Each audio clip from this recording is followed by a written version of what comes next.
Kilimanjaro is a snow-covered mountain, 19,710 feet high, and is said to be the highest mountain in Africa. Close to the western summit, there is the dried and frozen carcass of a leopard. No one has explained what the leopard was seeking at that altitude.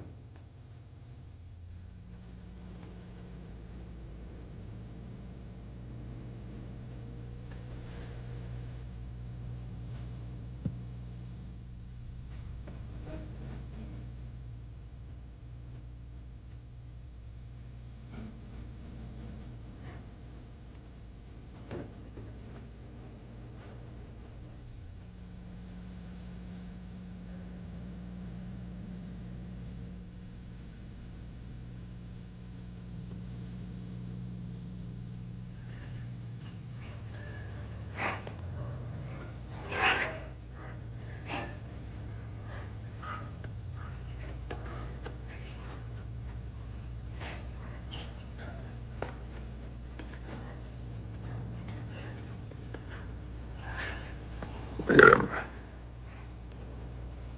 Wonder, is it sight or is it scent that brings them? They've been about forever so long they don't mean a thing.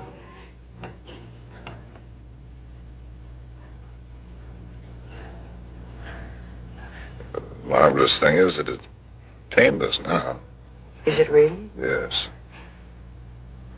That's how you know when it starts.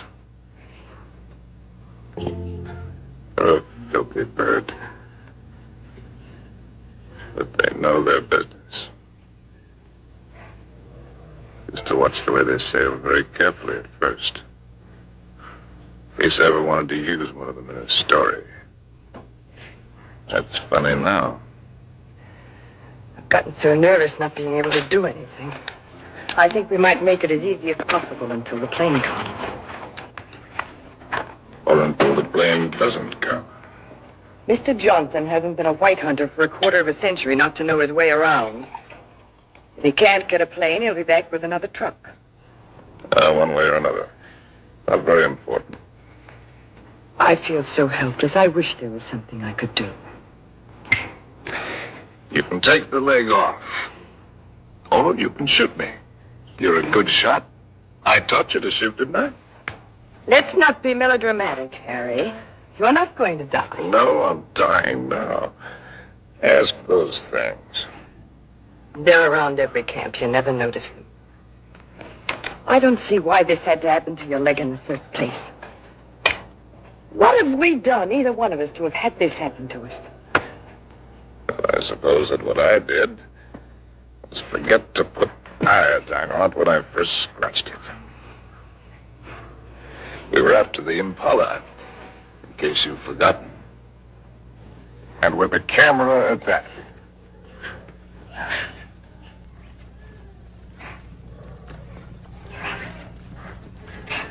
Hey! Ow! Ow!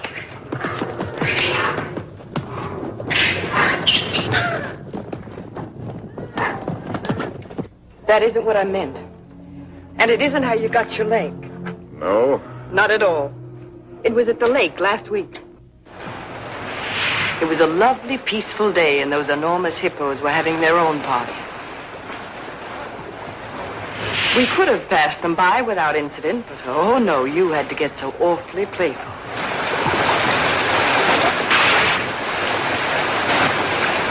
Wenda, Dora Wakulia.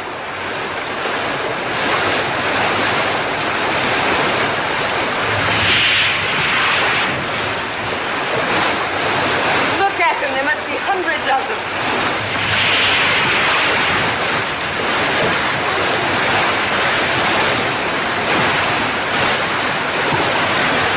Harry, look at that one.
And you insisted on carrying the boy in your arms all the way back to camp.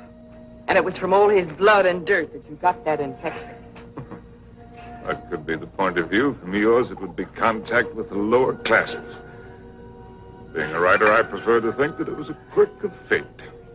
A mere prick of a thought that laid the great man low. A lot that matters now. Harry, please. Molo! Whiskey soda. Make it pronto, Molo. It's bad for you. No, it isn't. It's good for me. It's not good for you. No, it's bad for me. Cole Porter wrote the words and music. It's knowledge that you're going mad for me. Hey, that's poetry. No, I'm full of poetry now. Rotten poetry. Harry. Rotten poetry. Harry, it said in the first aid book to avoid all alcohol. It's not good for you. That's what I meant by giving up. You must do everything you can. How do you do it? I'm too tired.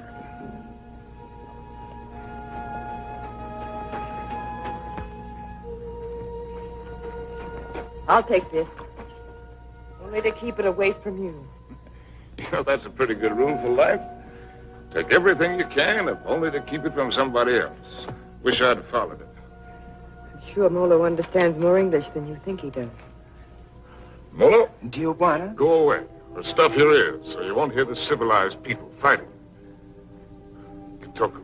Tijuana. Mimili Toka. Harry, if you think you have to die, is it absolutely necessary for you to kill off everything you leave behind? You think this is any fun for me? I don't even know why I do it. Trying to kill to keep yourself alive, I imagine. You won't die if you No, it's don't... not dying, not in itself that matters. It's dying a failure. Leaves a bad taste in your mouth. How does a man miss the boat? Did I ever tell you about my beginning? When I was young?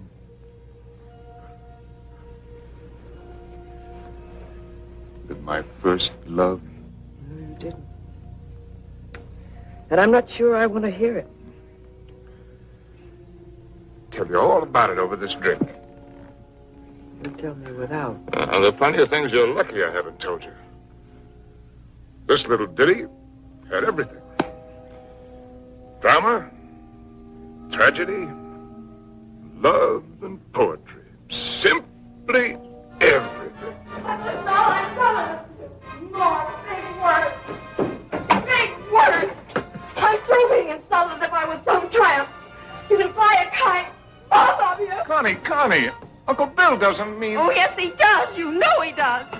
The old mossback, the nasty, dirty, stuck-up old mossback. Well, he only said we ought to wait. Ah, wait, I like that, coming from you. Well, I didn't You say... bet you didn't. Not once all summer when you wanted to hug and kiss me and get fresh. And all those things about where you take me and what we do. Not once did you yell to me to wait. I love you. You don't even know what love is. Connie! Oh, go fly a kite.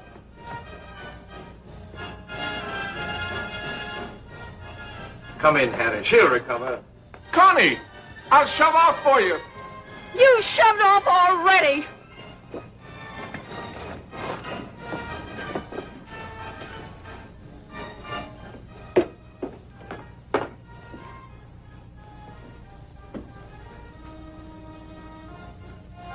You still intend to become a writer? Yes. Well, there are different kinds of writers, just as there are different kinds of everything. You can become another Hank. It's easy. Peddle soap to housewives. Nothing wrong with peddling soap.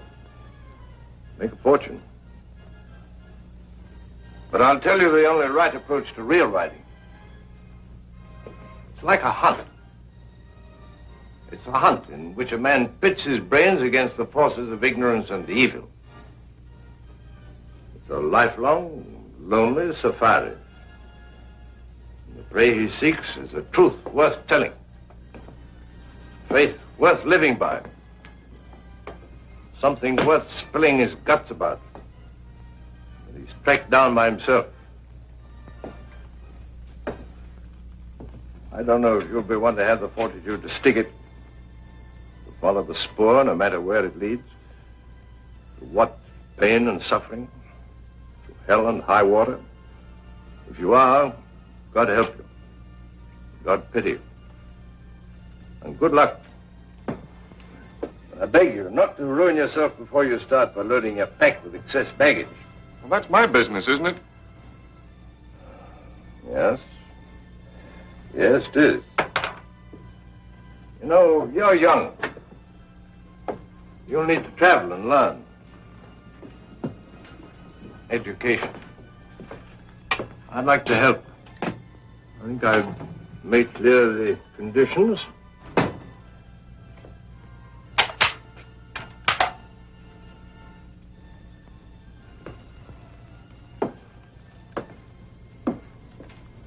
Your birthday next week. Here. From now on, you might regard that Springfield as your own. Shall we have a try for deer tomorrow? Good weather for it.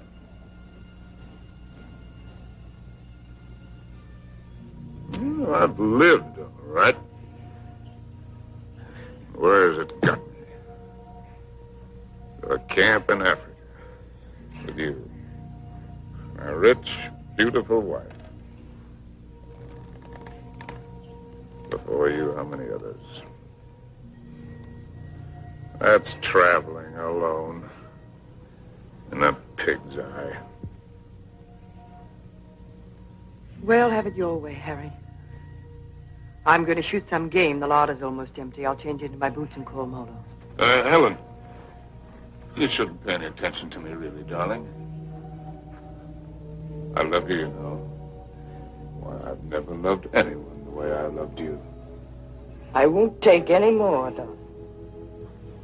Well, before you go. Come here. Give me a kiss.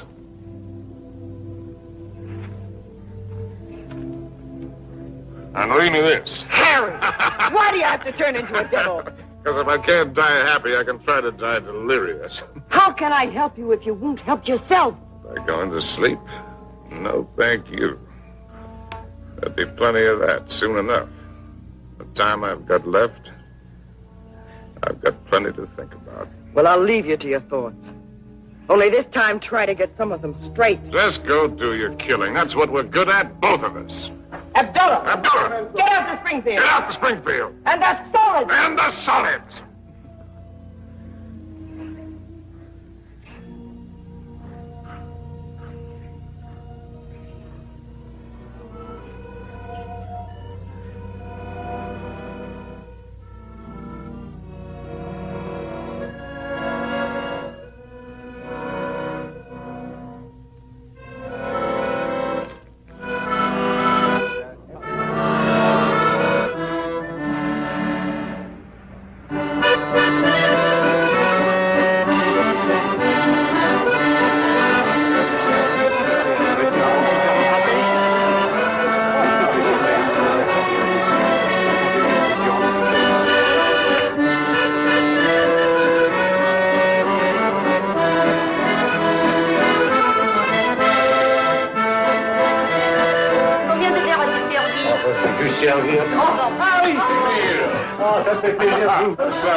Bonsoir. Comment ça va? Bien. Et quel est votre désir? In English, that's quite a question. Un fine. Une fille. Now, from other sources...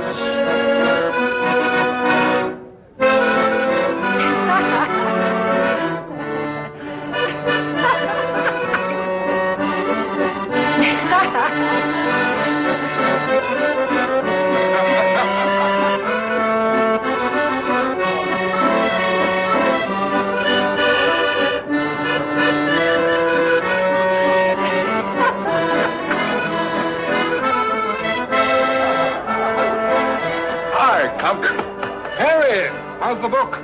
How's anybody's book? isn't finished. Hard of you to quit your job to do it.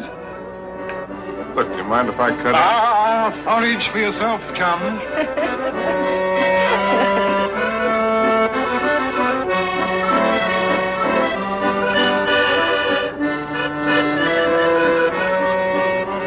You don't stay? Well, it's a case of avoiding a broken nose, Emil. Mine or Compton's. Because a laugh like hers would just have to lead it to a lousy fight. What's why?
Please.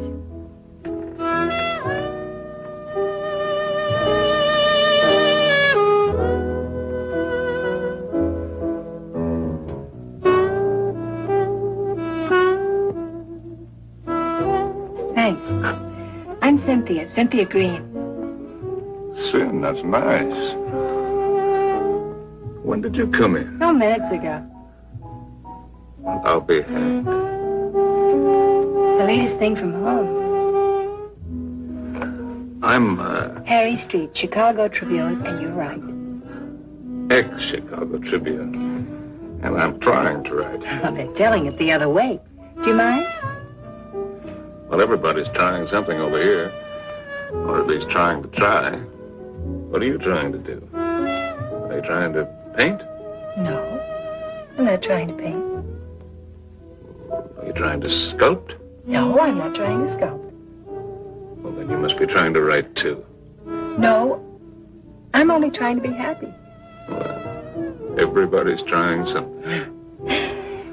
I'll bet I'm the only person in the whole darn place who's only trying to be happy. You'd better take this from me. I sometimes drink too much. Anything's fair in the pursuit of happiness. Oh, I'm not completely idle. I pose sometimes. In what my maiden aunt calls the altogether. Sometimes. Well, we all have to make our way with whatever we were given. Oh, hasn't that African got any piety at all?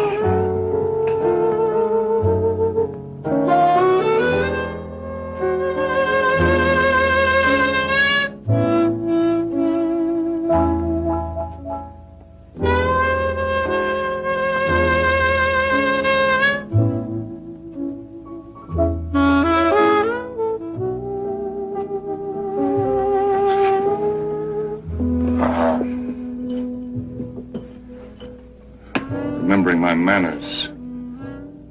Are you Compton's lady? No.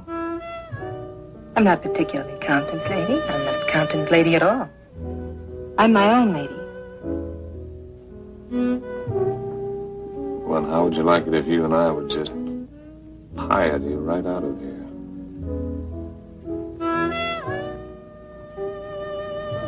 I expect I'd like it very much.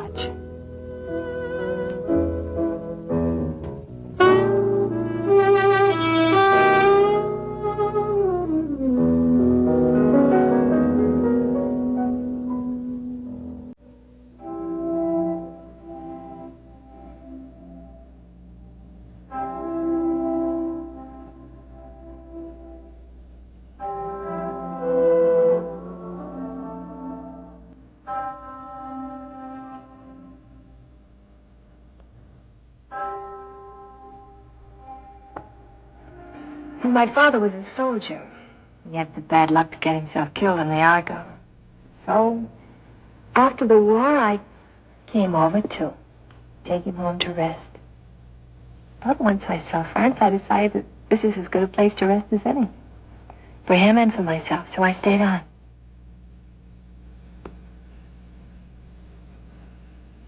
No mother? No, not for years. I see.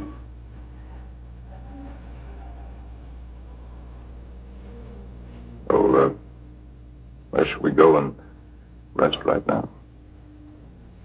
Would you like to go and rest on another bar? Have another drink? No, I'm afraid I've gone and had too many again. You know, in Paris, nobody ever thinks of suggesting just going home to rest.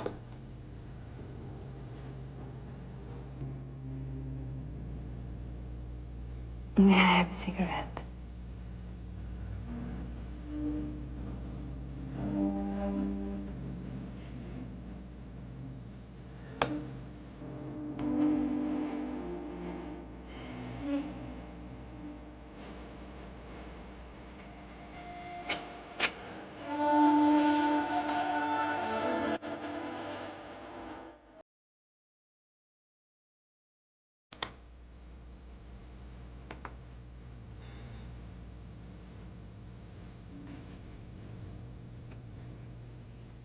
Could you conceivably picture yourself as Harry's lady?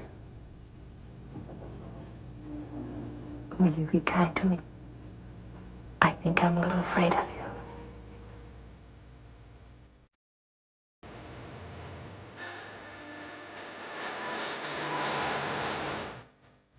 Well, there's so many things that I've not written, and that I'll never write now. I've written only that first time in Paris. The Paris that I loved. The Place Contrescarpe, where the flower sellers dyed their flowers in the street. The dye ran purple over the paving stones where the autobus started. And the children played in the streets in the spring sunshine. And the wooden coal man's place. He sold wine, too. Bad wine. And the Golden Horse's Head outside the Boucherie Chevaline, where the carcasses hung yellow, gold, and red in the window. And the green-painted cooperative where we bought our wine. Good wine and cheap. Our apartment was a room and a half. There I did my work, and Cynthia took up housekeeping. And together we did all of the things which go to make up living.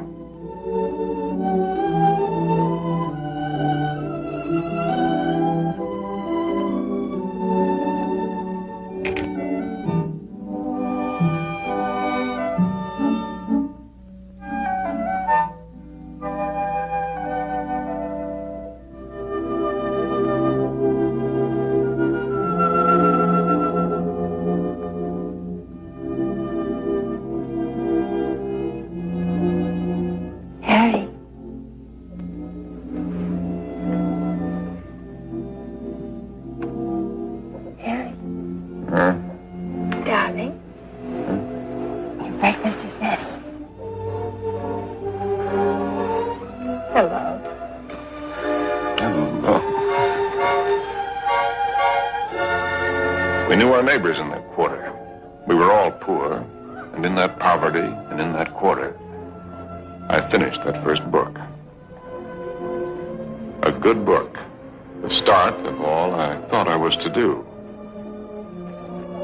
And I called it The Lost Generation, not knowing at the time how much it was about my Cynthia.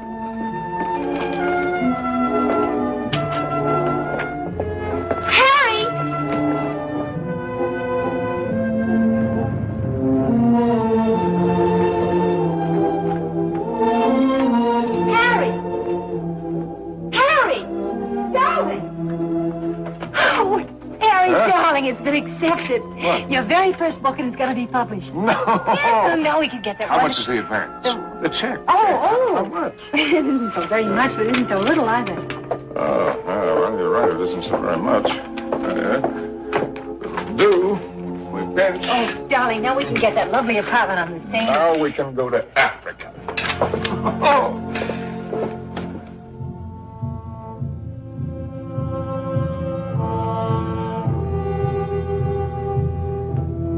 And there never was another time for me like that first time in Africa.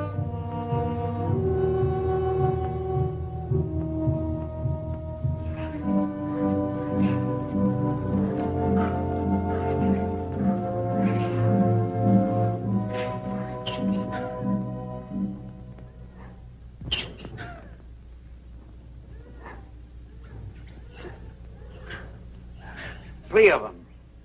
A bull and 2 cows. Good. Ndume bwana. Msui sana. He says he's a fine bull. I know what he says. When do we get going? Get downwind and work up on him.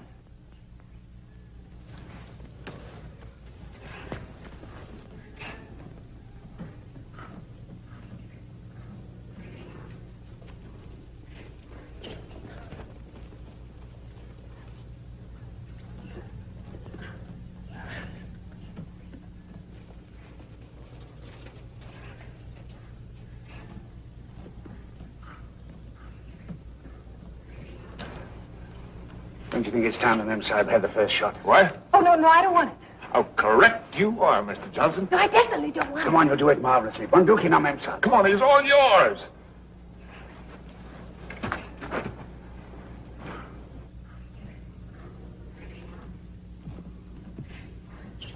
Now, take it easy. Just imagine he's a tin can in the camp. But he's not a tin can. Harry, I don't want to do Shoot it. low at this distance. Careful, don't spook him. Now, just set him squarely in your sights. Freeze yourself and squeeze. Dearest Harry, please shut up. Come on, hurry up. Will you shoot?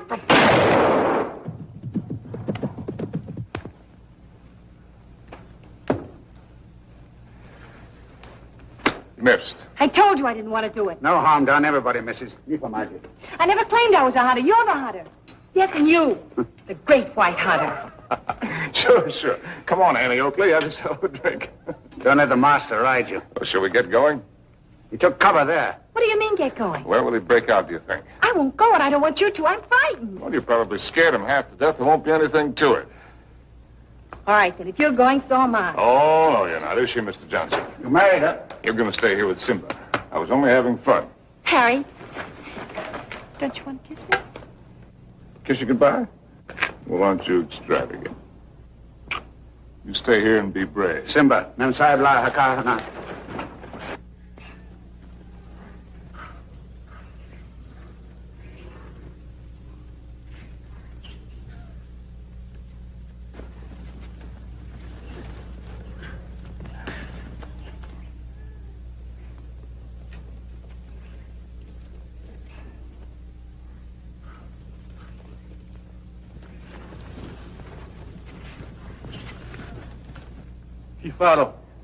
Kifaro, Mensa. Kifaro. Harry! Harry! Harry! Now go back! Go back! Harry! Look lively. Look lively.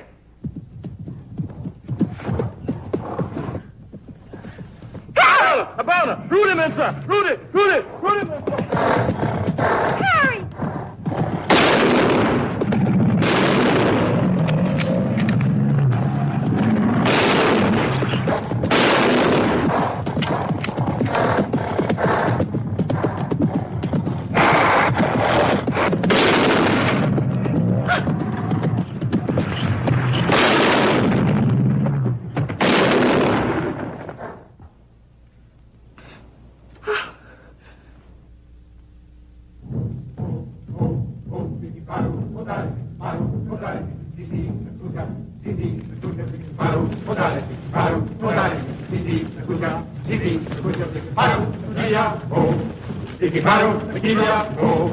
Funny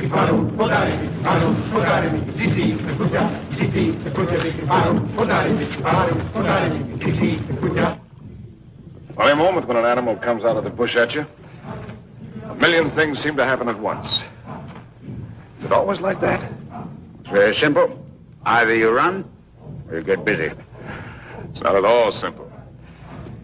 You could write a lot about it if you could get it just right. Different feelings at the different times. Today it was like an explosion of purest joy. It was like a dam bursting. Why is it everyone who comes to Africa has to write a book about it?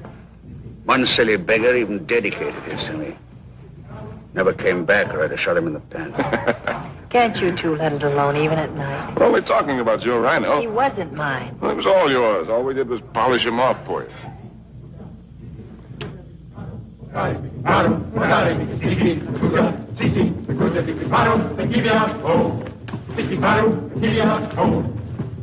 Anybody want another look at that horn? A pretty good horn.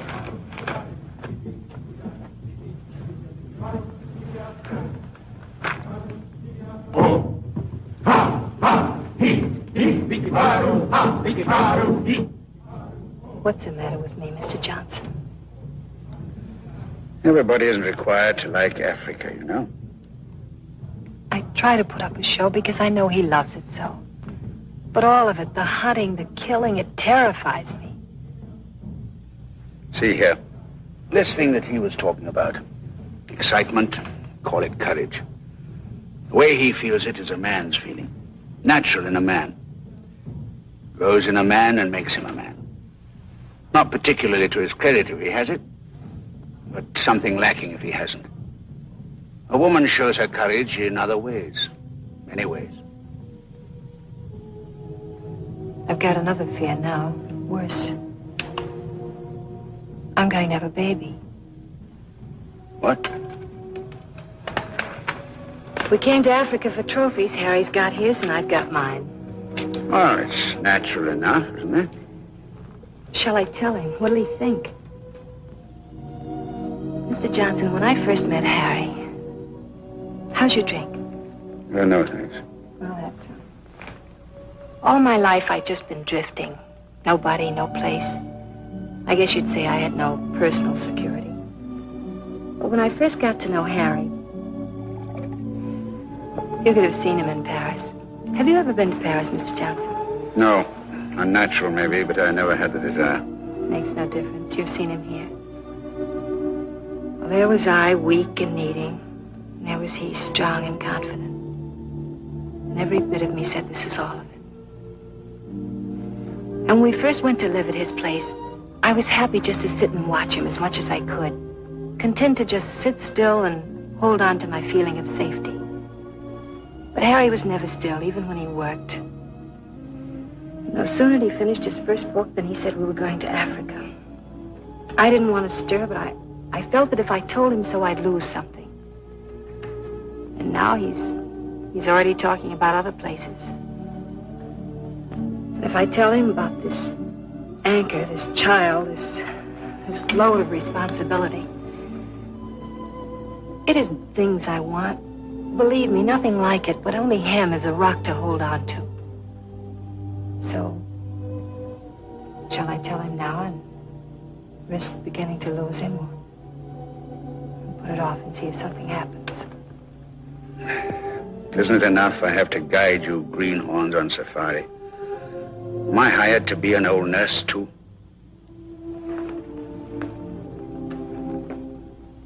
Be Mr. Johnson, my friend. Really? Please. Well, see here, I'm just a hunter. I can only say it the way I know how. But it's when you run away you're most liable to stumble. Well, they may have better horns in museums, but 33 inches is nothing to be ashamed of. Good night. Good night. Now, what's the matter with him? He's going to bed. Oh, it's too early. I feel too good. Oh, I wonder if there'll ever be another time as good as this. Harry. Listen, just listen.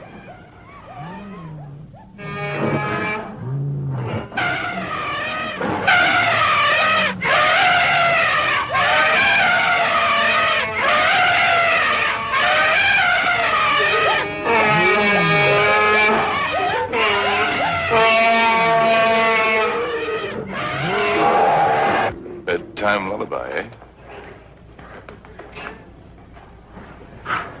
There's an awful lot of everything there is in this. Hunger, love, hate, fright.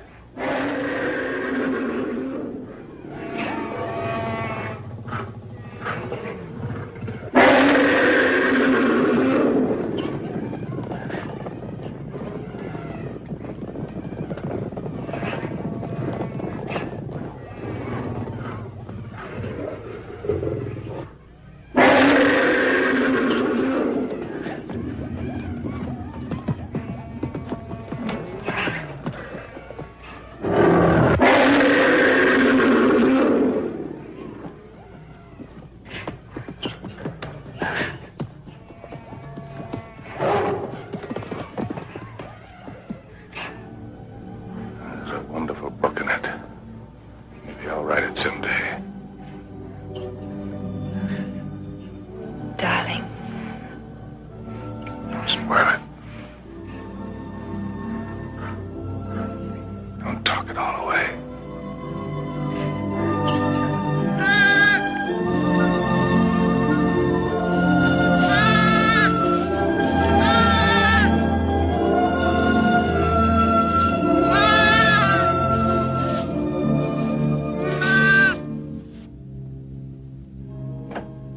Now, as soon as you reach Paris, see your own physician.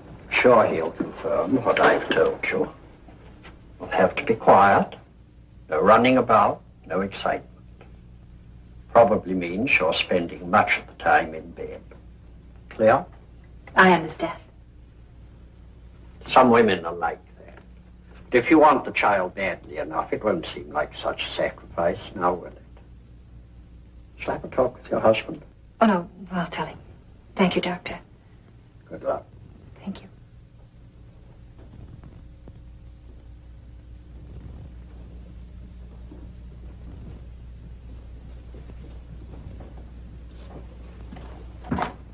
Well, I'll take that. Asante, Mamsa.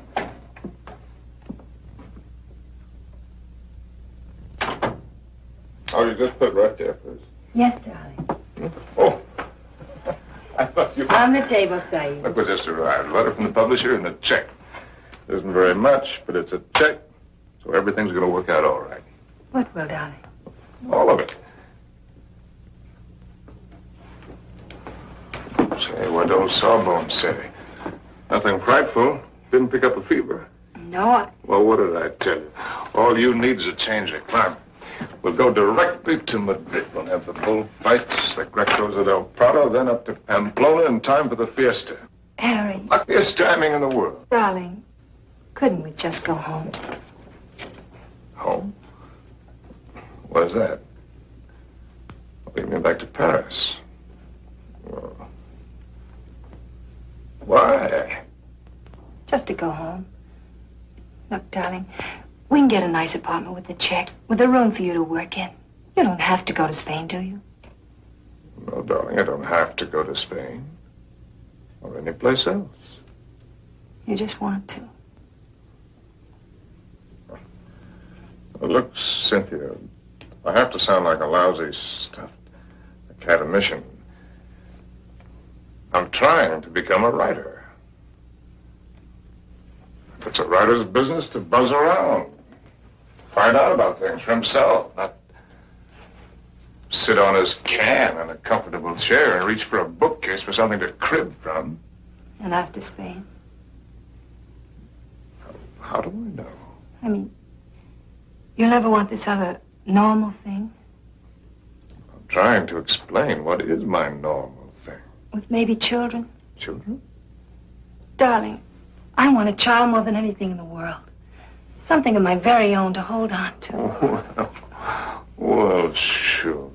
I love kids, but later, We've got lots of time. Look, Sin, the world is a market in which you buy what you want. Not just with money, but with your time, with a lot of things. It's an exchange. You give something and you get something. I'm giving up a piece of my life to get something that I need for my work. Later on, we can afford what we can afford. It's as simple as that. I see. Can I fix your drink? It's a little bit early, isn't it? Seems to me to be just about the right time. Do you object? No. Look, Sin, if you have this yen to go to Paris, well, you can go there. Without you? Well, I'm not saying that I want it. I'm just saying that you can go there.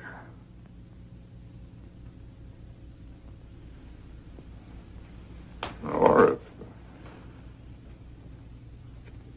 it's a matter of life and death, okay, I'll go with you.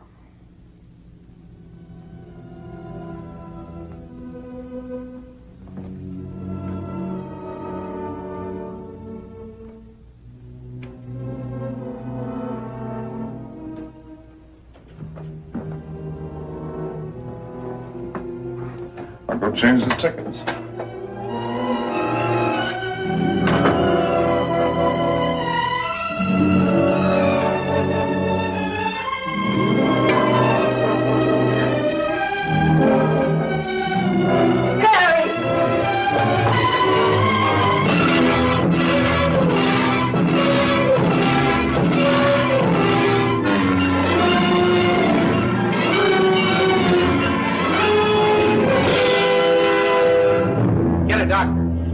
Call an ambulance.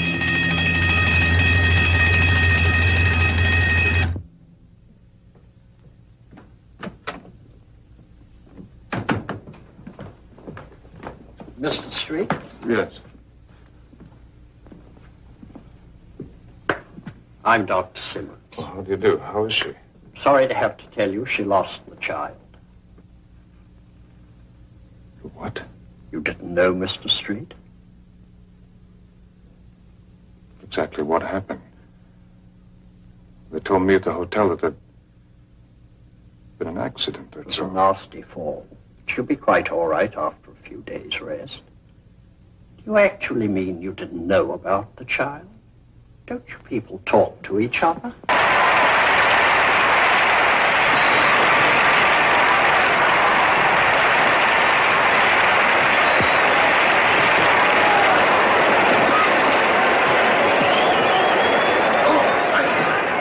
This one, I got seats way up here. Better?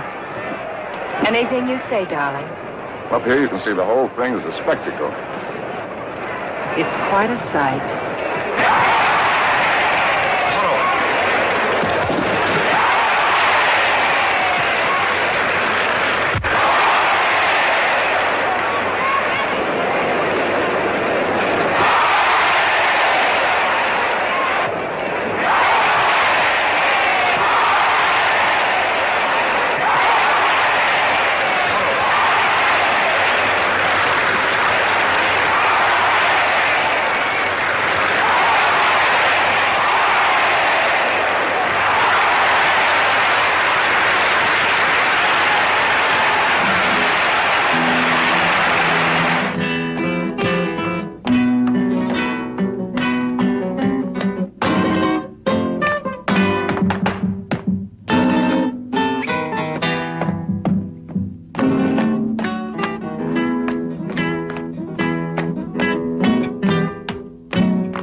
Darling, I think that dancer likes me. Oh, if the dancer likes you, I like you too, darling. Yes, but his liking is new. And yours is old. An old, old story that's ending. What did the telegram say, Harry? Oh, darling, you don't want to be childish. You read it. Offered me an assignment to cover the fracas in Damascus between the Syrians and the French. Yes, that's what it said. But that isn't what it meant. It meant that I'm beginning a lifetime without you. Oh, that's real nonsense. Then why didn't you ask me to go with you? Darling, there's a war going on there. There's a war going on here, too. Right here at this table. There's a dandy little war going on. Darling, you shouldn't drink too much. No. I shouldn't do a lot of things too much. I shouldn't love you too much. I'm awfully bad for you. Oh, we're so hopelessly in love and we can't make it work. That's nonsense, darling. I shouldn't have wanted to be happy too much. I expected it to come like a gift.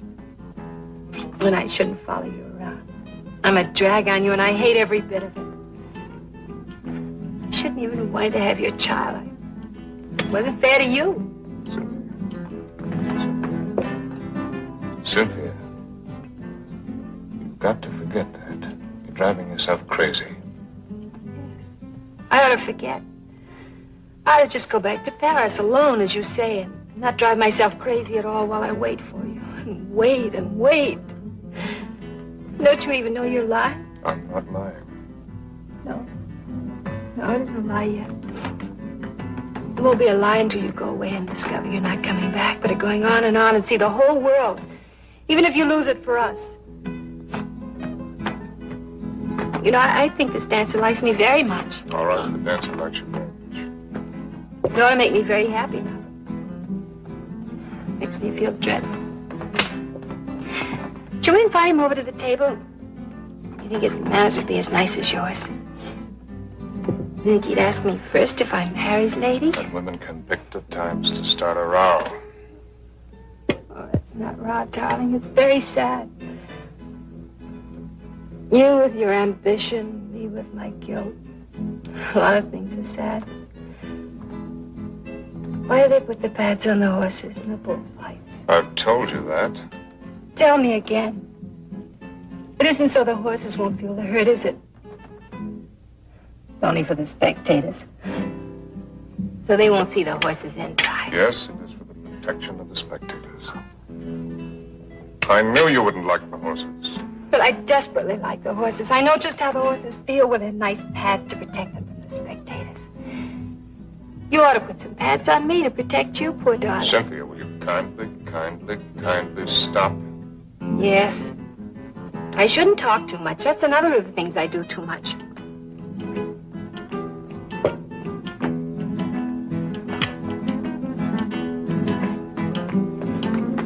Excuse me for a moment. Harry! It's all right, dear. I'll be back in a jiffy.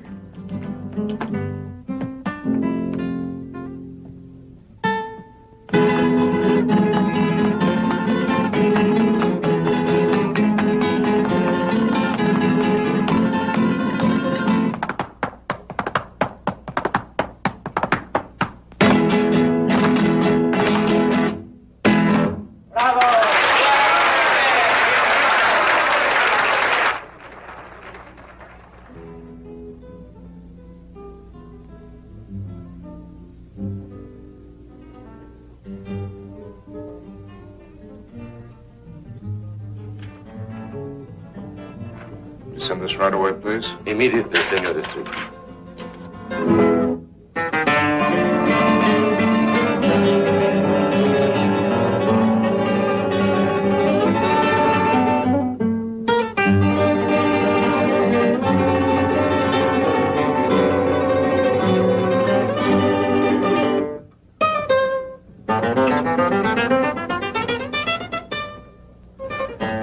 The lady left, senor.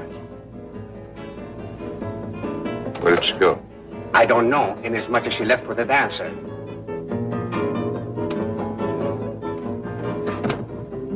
She what? She say to tell you if you inquire. There was no use of looking for her. She say she is not coming back.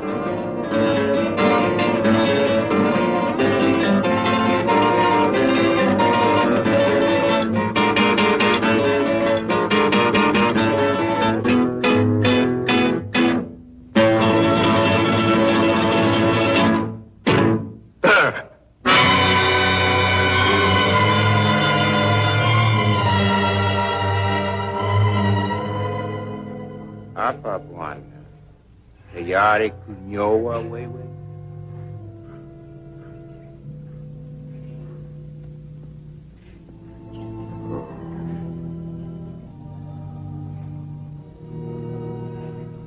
Those are the men.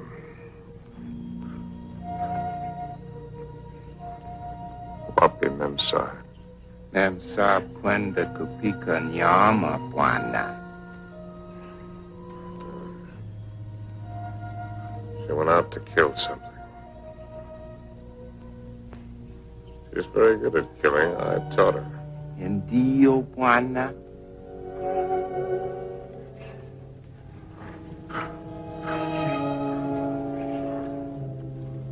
I hope when the party's over, you're likely to get left with your hostess.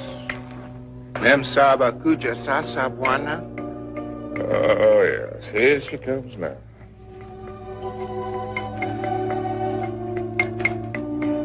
Yeah, I suppose I'm as well off with her as any other. Niowa, bwana. She's a splendid woman by all standards. Maybe if I close my eyes, she'll go away.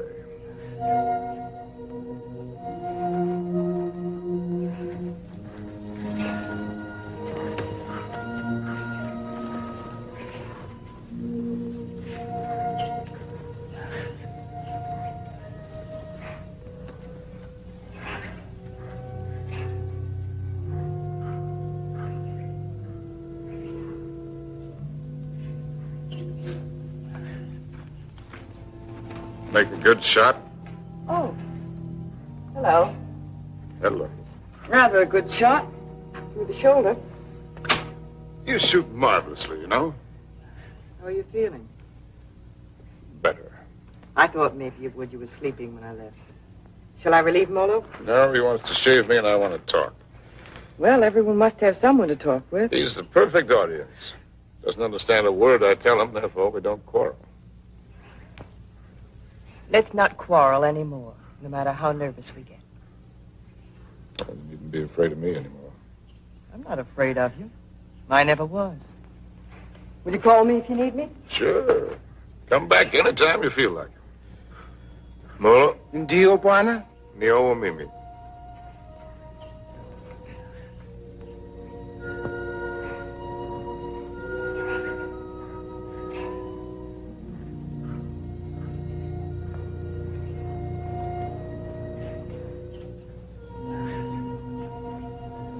You know,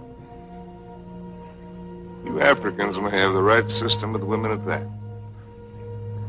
Buy one for a few cows, whatever it is you happen to use for money. And if it isn't satisfactory, you get your money back. We use our emotions. And if it cracks up, we don't get anything.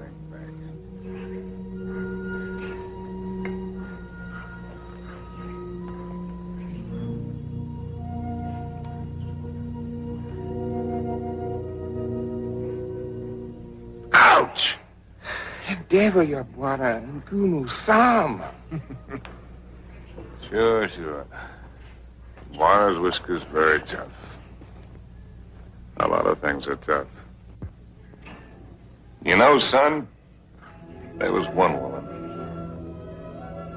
And what a woman. I wrote a book about her, too. Another woman, another book. It wasn't about Spain or Africa or anything that I cared about. But into it, I poured the anger that I felt and some dirt and belly laugh humor. Just right to tickle the smart ones on the Riviera. And I'd found something, son. I'd found success.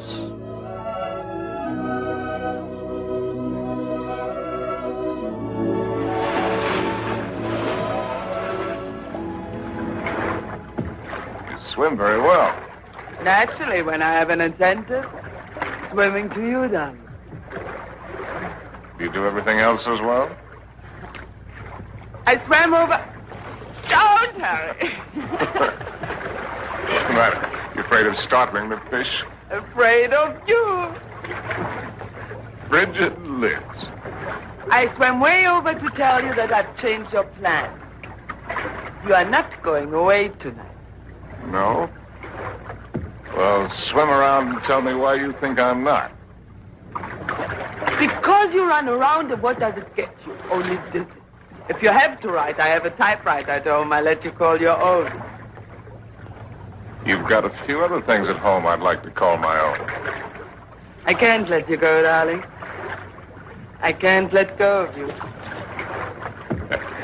Countess, there's no one like you.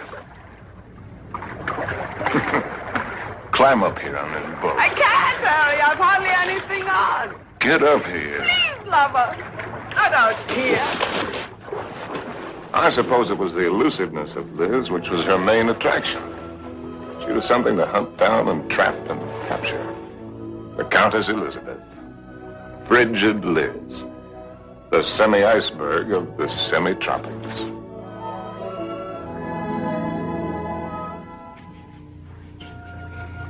It was fun, son. It was just lousy with fun.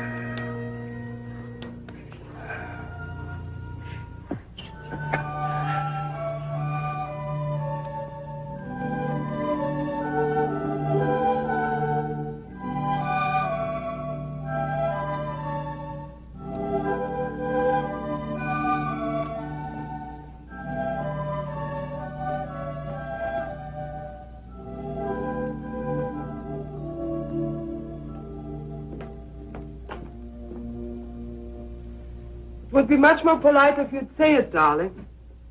Once I'm speechless. At least say that you don't like it. But I do, immensely. I admit that something has me puzzled. Would you mind answering one question? Not at all. What's the question? Well, why do you want her for this? I admit she must be nice to have around for Harry. Yes. I don't think I introduced you. Beatrice, this is my fiancé's nice uncle, Mr. Swift. Enchanté, monsieur. Beatrice. There's a fine lot of divinity in that name. Dante, you know. Yes, darling, I know. Beatrice, are you divine? Oui, monsieur. I just bet. Tell me, Uncle Bill. Oh, may I call you Uncle Bill? I won't mean. Are you planning a long visit with Harry now that you are back from India? I'm afraid not. Are you? I'm not visiting Harry. Harry is visiting me. Well, whichever, it must be wonderful for both of you. We think so. As I look at her again, another question crosses my mind. As interesting as the last one?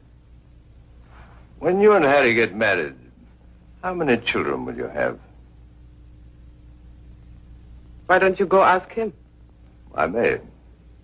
By the way, where is Genius shining at the moment? In his study. He's probably doing something constructive. I like it here. I don't bother you. Just continue. Tell me, have you named her yet? You have a suggestion? Ceres, the goddess of fertility. Madame? Oui. La vendeuse est en bas. Merci. Excuse me. Why don't you finish her for me while I'm gone?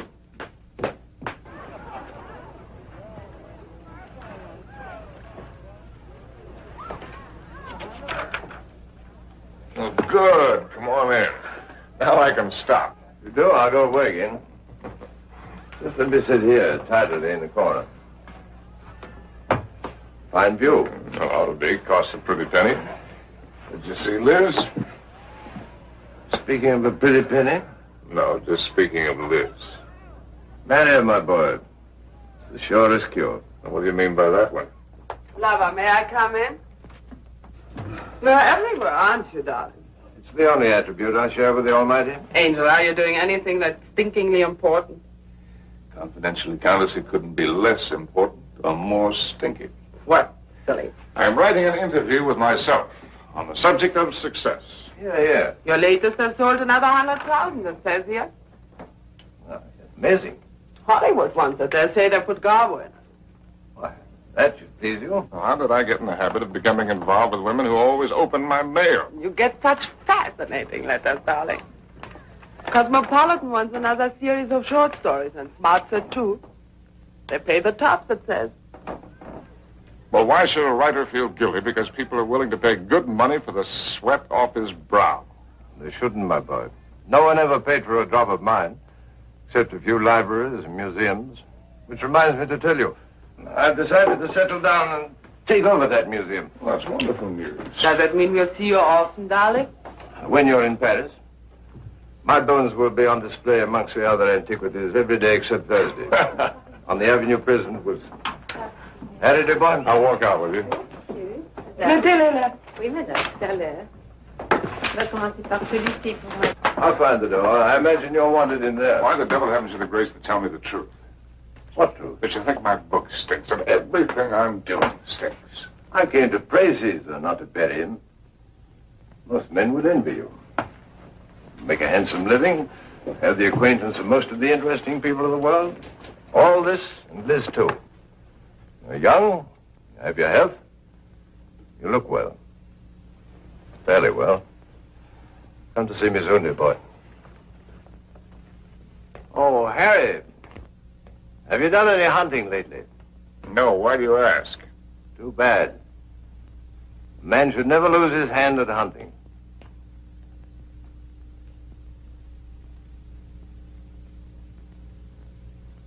I had it all, and what did I have?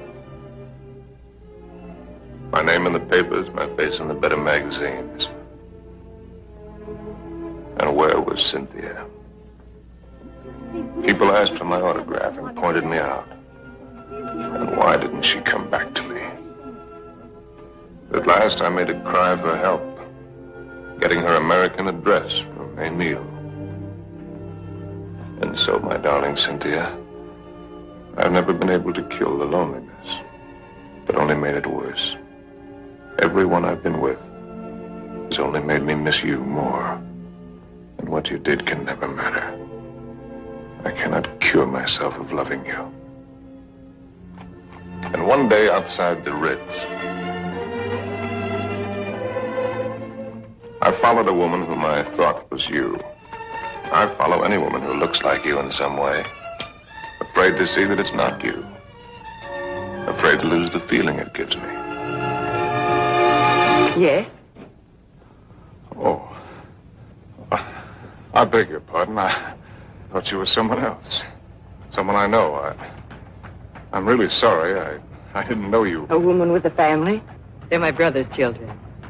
Now, why did I tell you that? Aren't you Mr. Harry Street, the writer? But that's right, I'm afraid. I think I'm rather sorry I'm not the right one.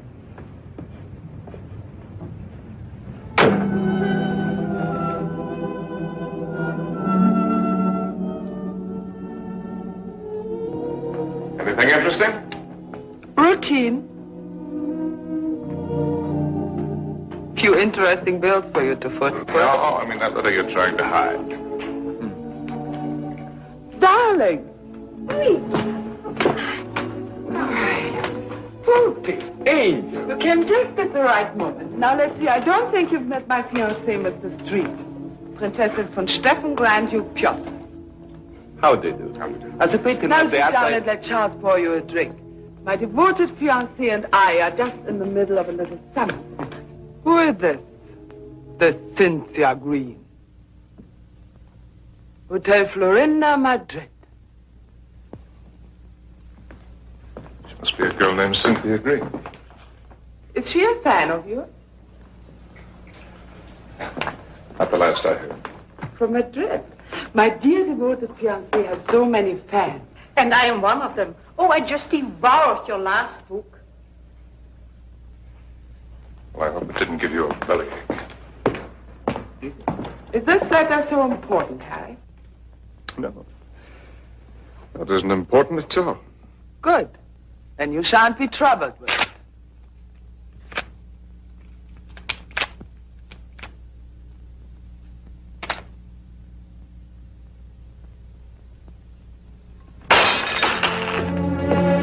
Excuse me.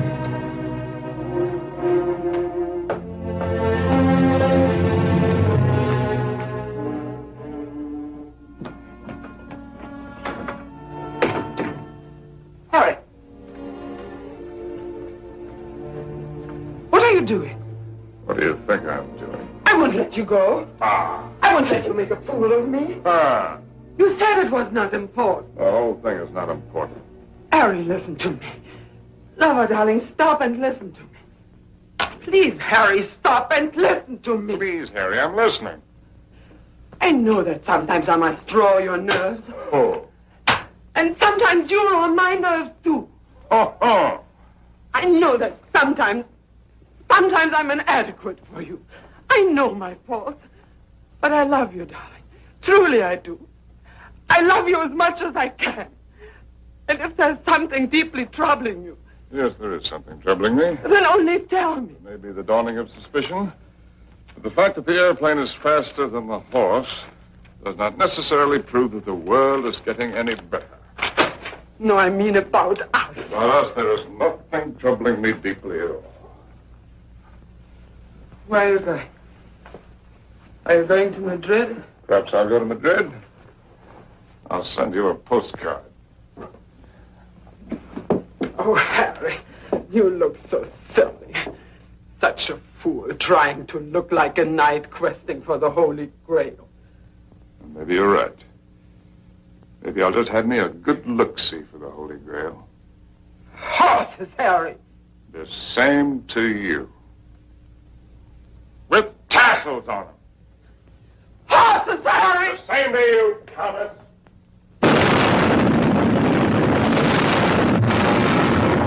My Cynthia was not at the Hotel Florinda in Madrid or anywhere else. The lousy Civil War had fixed Madrid.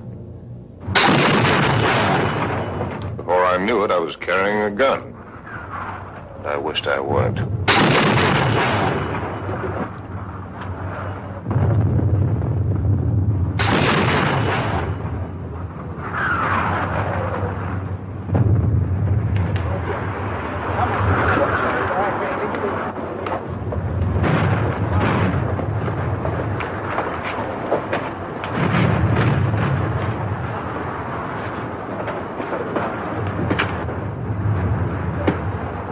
American driver by the name of Cynthia Green.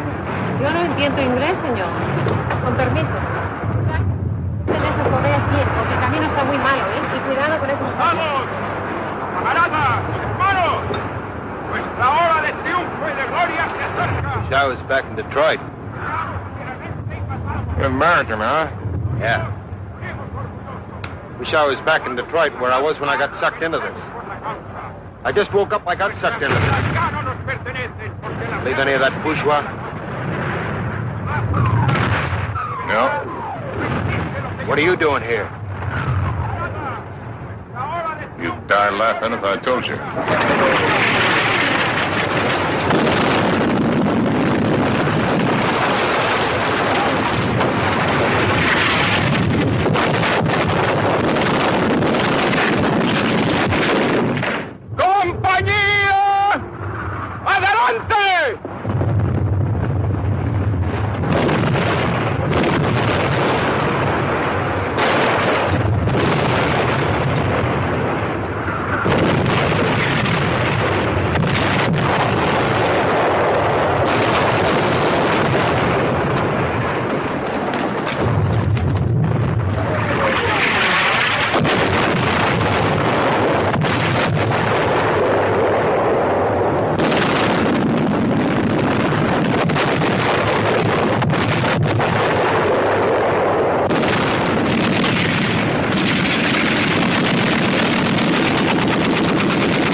Mary, Mother of God.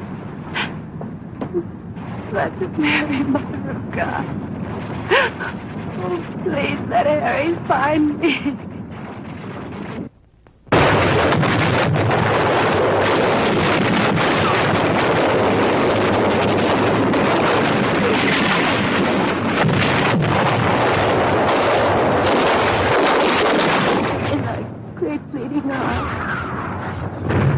find room for my prayer?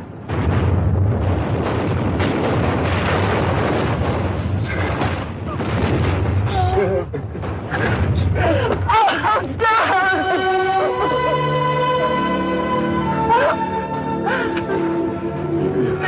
You're hurt. only a little. You're very hurt. Only a little. Not like the horses.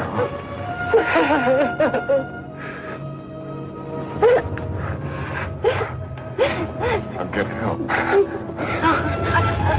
Stretcher bearer!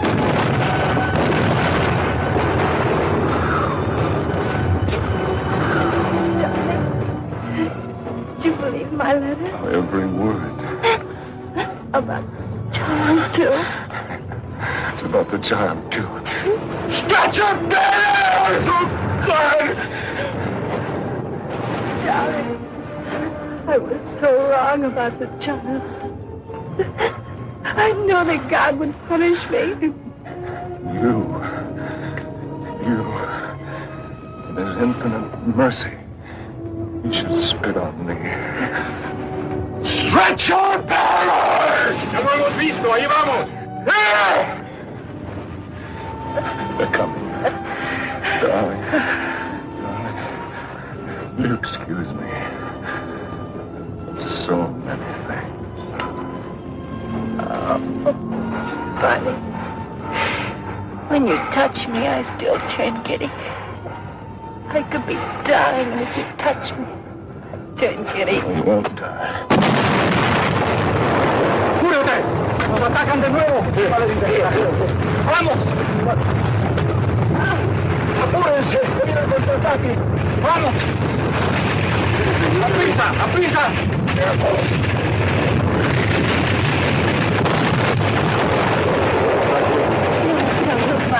No disponemos de todos. ¡Mira, vamos!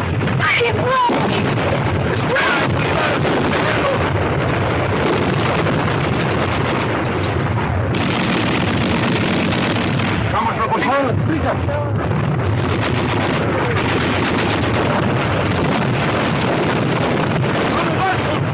¡Cobarde! ¡Al combate con sus hermanos!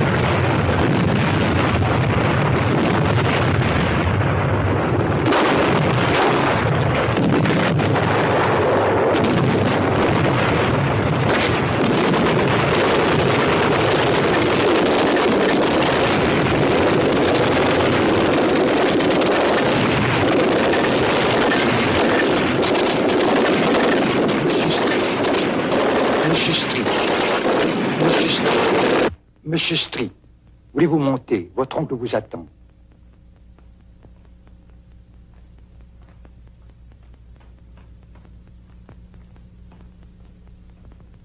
Monsieur, je regrette de vous faire attendre, mais il a été tellement malade. Il y a tellement de gens qui l'ennuient. C'est par ici, monsieur, là. Uncle Bill.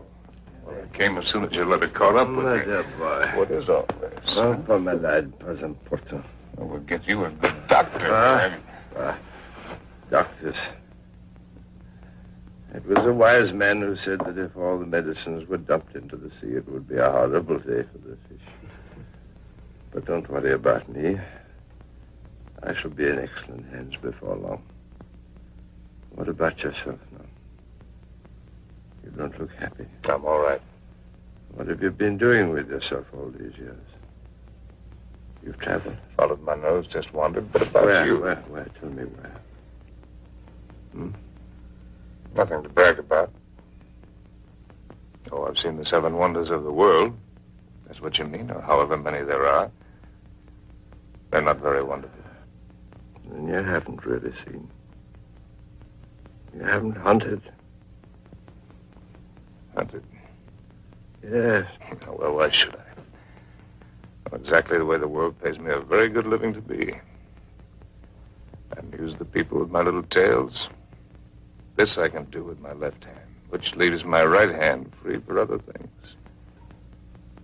I've destroyed my talent by not using it, by betrayals of myself, the things I believed in, by drink, by laziness, By pride and by prejudice. By hook and by crook. What is this, a catalog of old books? Harry.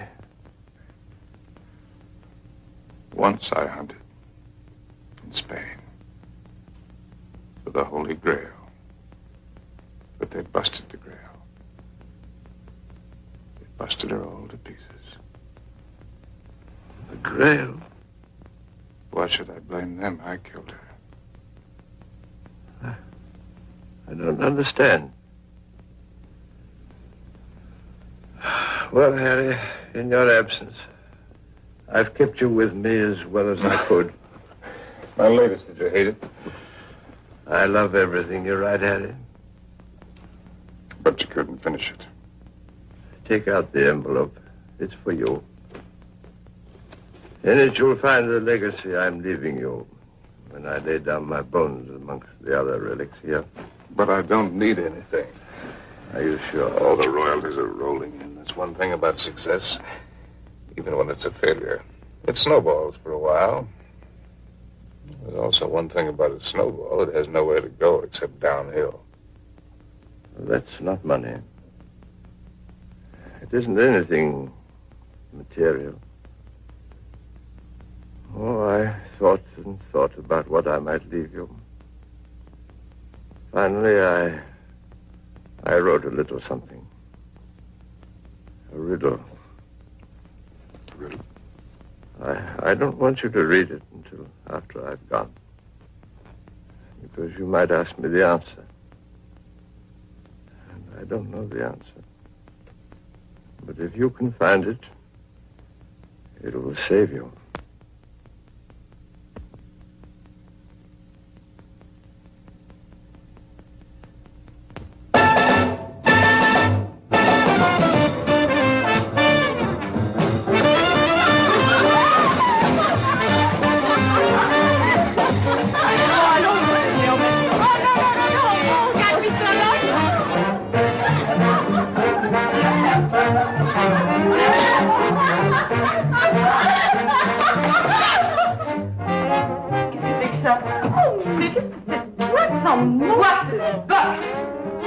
Fine face, Jake.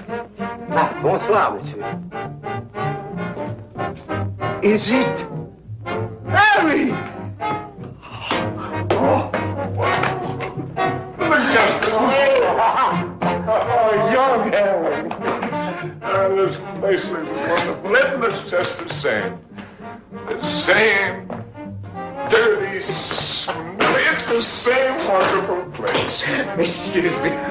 This new abomination. No. Leave it. Why do you let them change it out there? Who gave them the right to spoil it like that? Oh, here we don't change. We have no business, but no change. Oh, look. See, the same. That's because it's preserved in a bottle.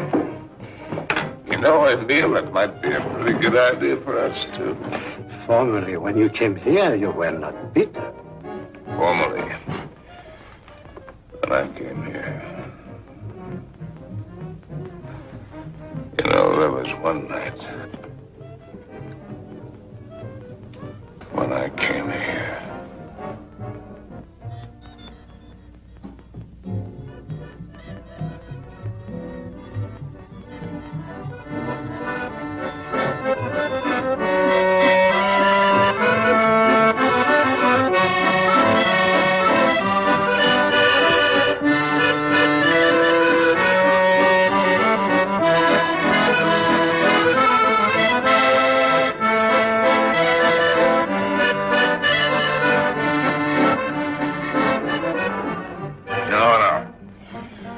Emile. You look behind you and what do you see? Only a backside. We must think of the future. I have been left a legacy. Il a fait un héritage. Quel miracle! Oh, Harry, je t'adore. Yeah, je t'adore you too, Jake. It is a riddle. Kilimanjaro is a snow-covered mountain, 19,710 feet high. And is said to be the highest mountain in Africa. Close to the western summit, there is the dried and frozen carcass of a leopard. In all that snow? So they would have us believe. Some lousy cat got cold feet. Ce type est complètement crevé. Tu n'as qu'à le regarder. No, wait a minute. Here comes the kicker. No one has explained what the leopard was seeking at that altitude. Is that all? It's an unsatisfactory story.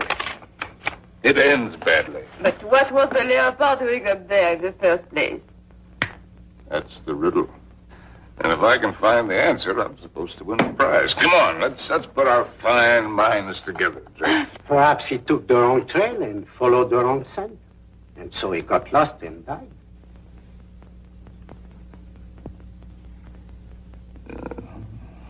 That's a very sensible solution, Emil. For him. And for me.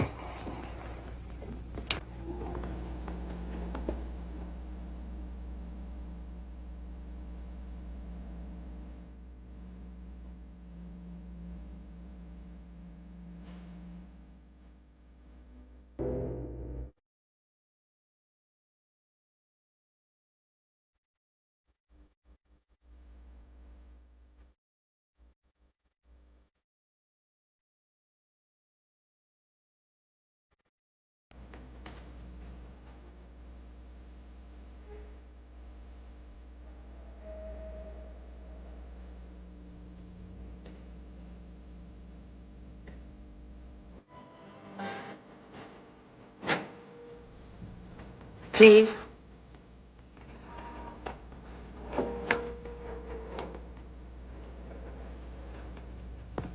You? May I?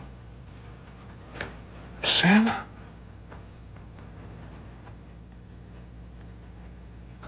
Thank you. Am I mistaken? Aren't you Mr. Harry Street, the author whom I met in the Place Vendôme? Yes, I'm Mr. Harry Street. And I'm lost.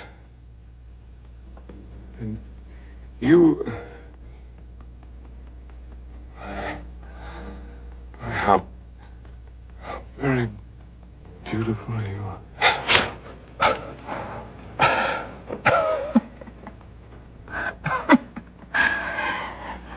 Excuse me, my dear Cynthia.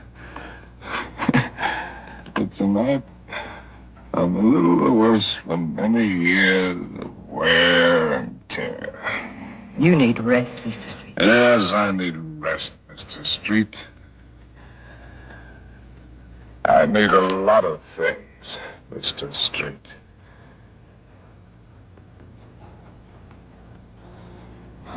I need you.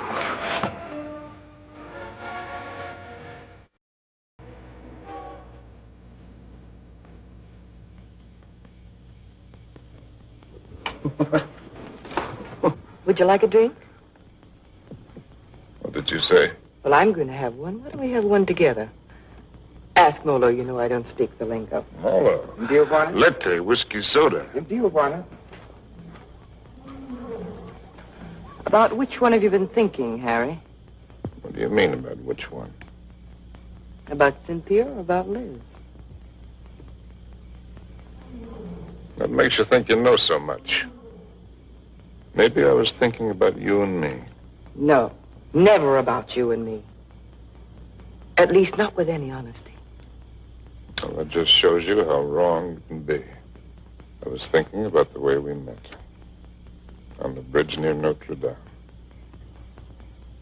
When you mistook me for your Cynthia? You've never been able to forgive me for not being her, have you?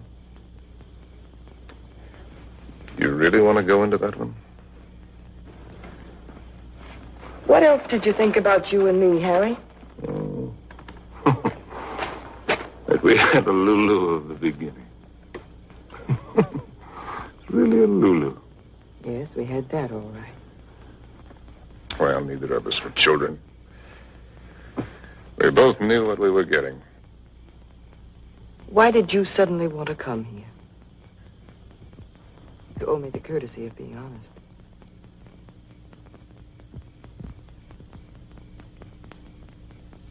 All right. I'll be honest. Guess why I wanted to come here is the point of the whole buddy joke. Because I'd found the answer to a riddle. That's why. About a leopard who'd lost his way. And I thought that if I had followed the wrong scent and was going to perish, then I'd better get back to the jungle from where I'd started. It had been good here. I had been right here. And I thought I could get back to it that way. Back into training. Work the fat off my soul. The way a fighter goes into the mountains to work the fat off his body. I might have made it, too. 2 weeks ago, that thorn had needled me.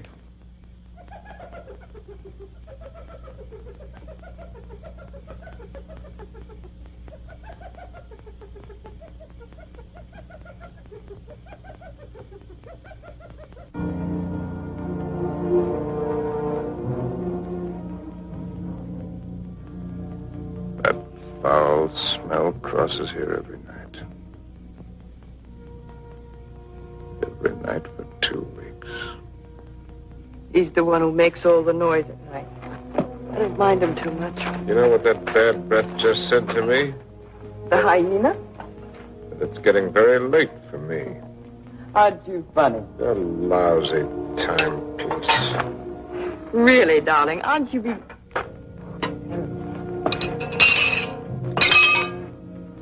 Harry.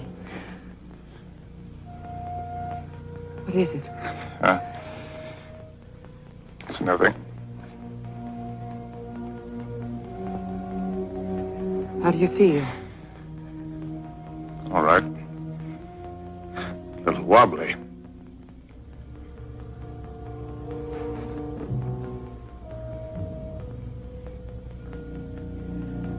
Can you eat something now?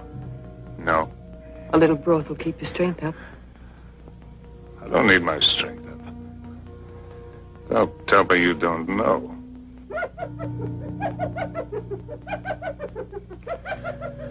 Well, I've known everything.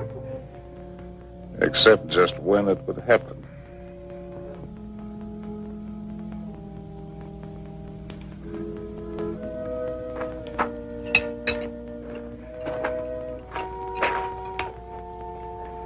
Try, darling.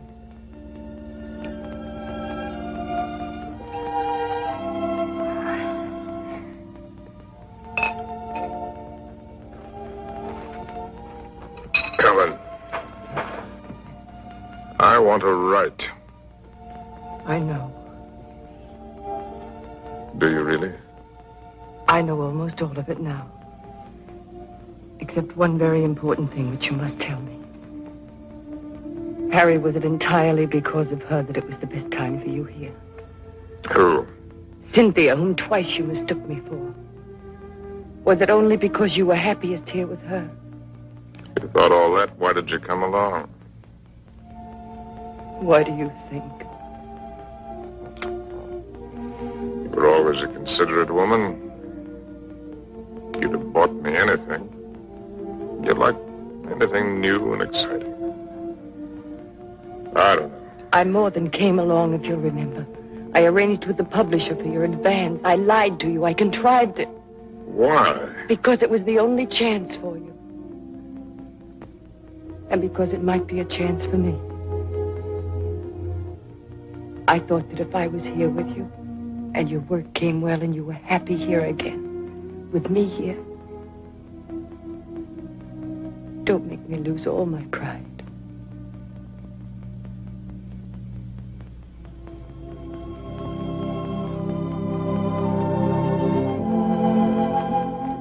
First time I've ever really seen you. You're not a failure, darling. Just because you've disappointed yourself with some of the things you've written, that's not failure as a man. You've brought something to everyone just as you brought something to me. You're quite a woman.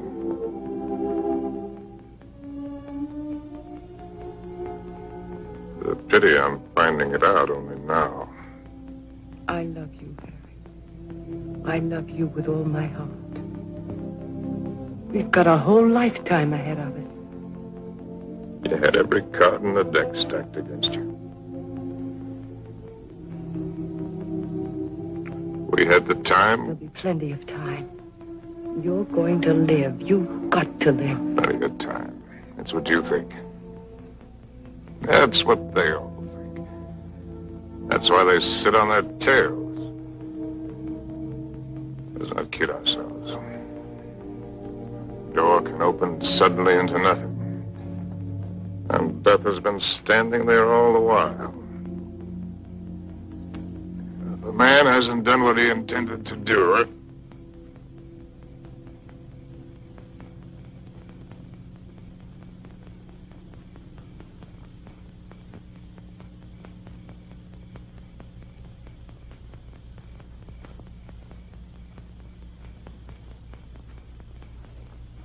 Jumbo. Jumbo, Machawi.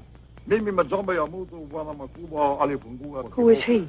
one of the boys of the local clinic of the Mayo brothers, I do believe. A witch doctor? That's right. Wana huya majambo ya mtu ulifungua kwa kiboko.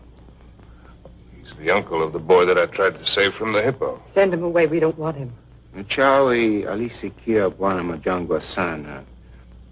Huyu atafania dawa ke bwana kali sana. Ugonjwa kisha kabisa. He's heard that I'm sick with the bad spirits. He wants to be in on the kill. Get rid of him, Harry. He gives me the creeps. Ask Dr. Pasteur to sit down. Katie. Please send him away. Jumbo, bwana mkwambo. Jumbo Muchai.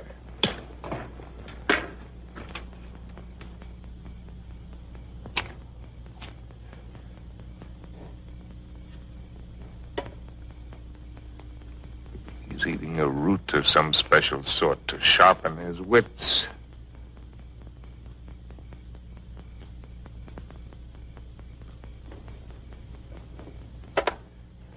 Now he's gonna roll the bones. No fooling. In that stinking catskin bag, he's got a couple of dozen bits of bones from the hind legs of anteaters, tortoises, baboons, and whatnot. From the pattern that they will make when he throws them on the ground, he will be able to diagnose what ails me. Go ahead, you faded, Doc. Boxcars!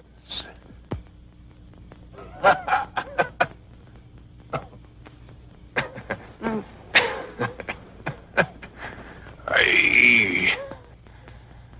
Oh, that man finally gets tired. Molo, Kangoni, in the tent. What are you going Kangoni. to do? Joe, I don't want to go in the tent. In the tent. Oh, it's a clear night. It's not going to rain. You'll do just as I say. What a life. Man can't live as he pleases. Can't even die as he pleases.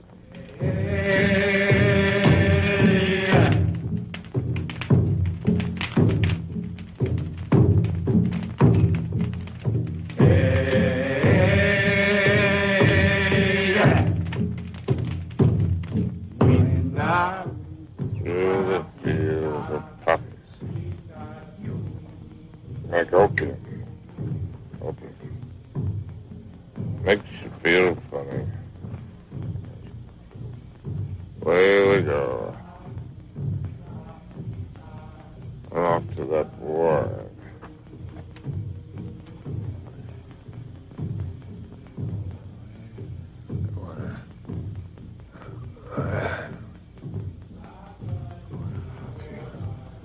Oh, we go.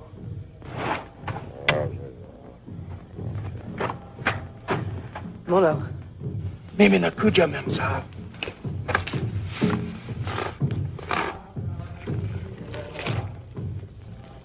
soldiers wearing ballet skirts. Dawa tearimemsa.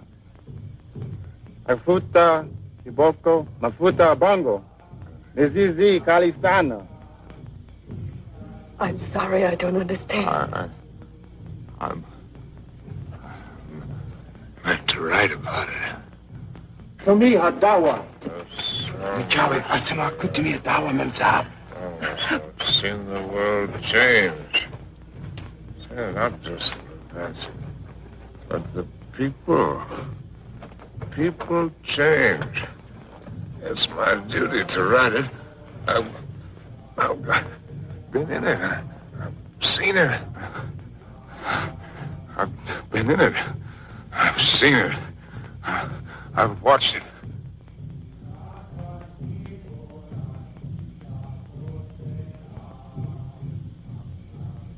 Darling, did I hurt you? I don't want to hurt you. Hello. I've been writing I know, Harry. for 1,000,000 years. Can you take dictation? No, I never learned. Oh, that's all right. Wouldn't be time anyway.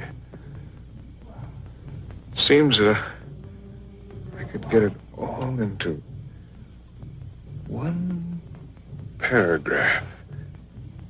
If I could get it just right.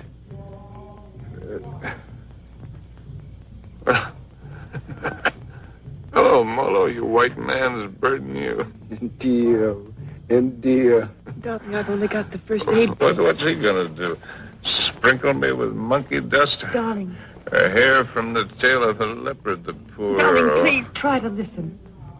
You told me in certain parts of your leg there isn't any feeling. Wood. Funniest It thing... says in the book it's kind of paralysis, the blood vessels. One should use hot compresses to keep the circulation going. Well, you tell him to use the lion medicine. It's very Darling, potent. don't make fun even of him. He only wants to do his best. And I'm trying to do my best. I'm trying to do my best, too, darling. If you'll only do that, Harry. Hi-ho, said Raleigh.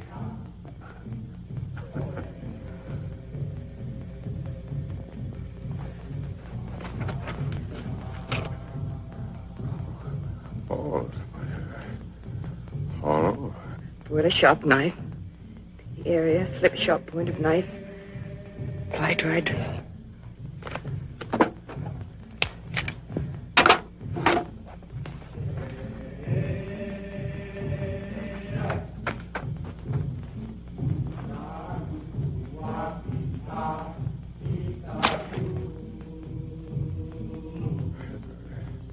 Everything.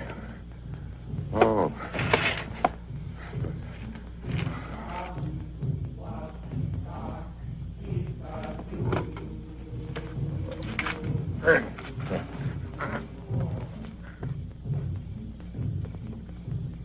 Stretcher bearers! Leave him alone! Stretcher bearers! Darling, don't. It's all right. It's all right. Get out! Get out! A lousy fever.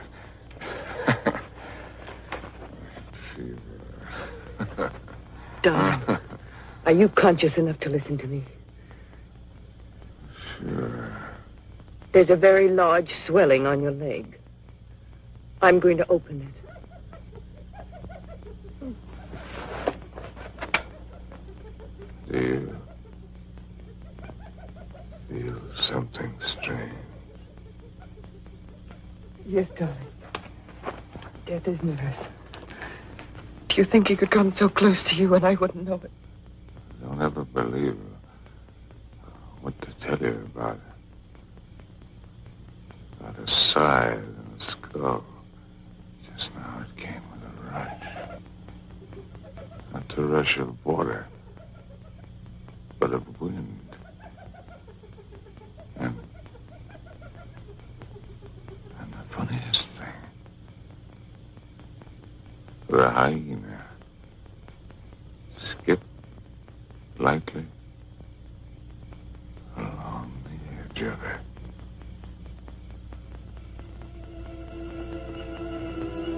God help us.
It's all right now. Toka wote. Nataka mem sa amin. Nataka nini. I don't understand. Go away.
Darling, look.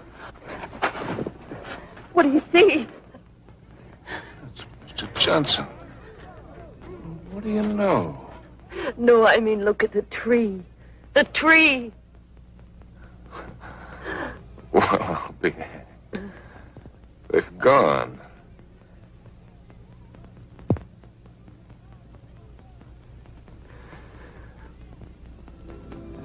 They're gone.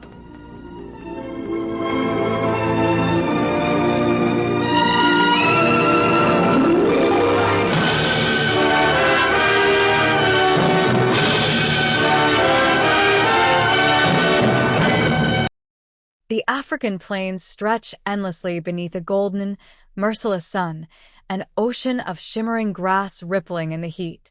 The air hums with the weight of stillness, that strange, eternal silence that only Africa knows, broken only by the slow, circling shadows of vultures gliding over the land.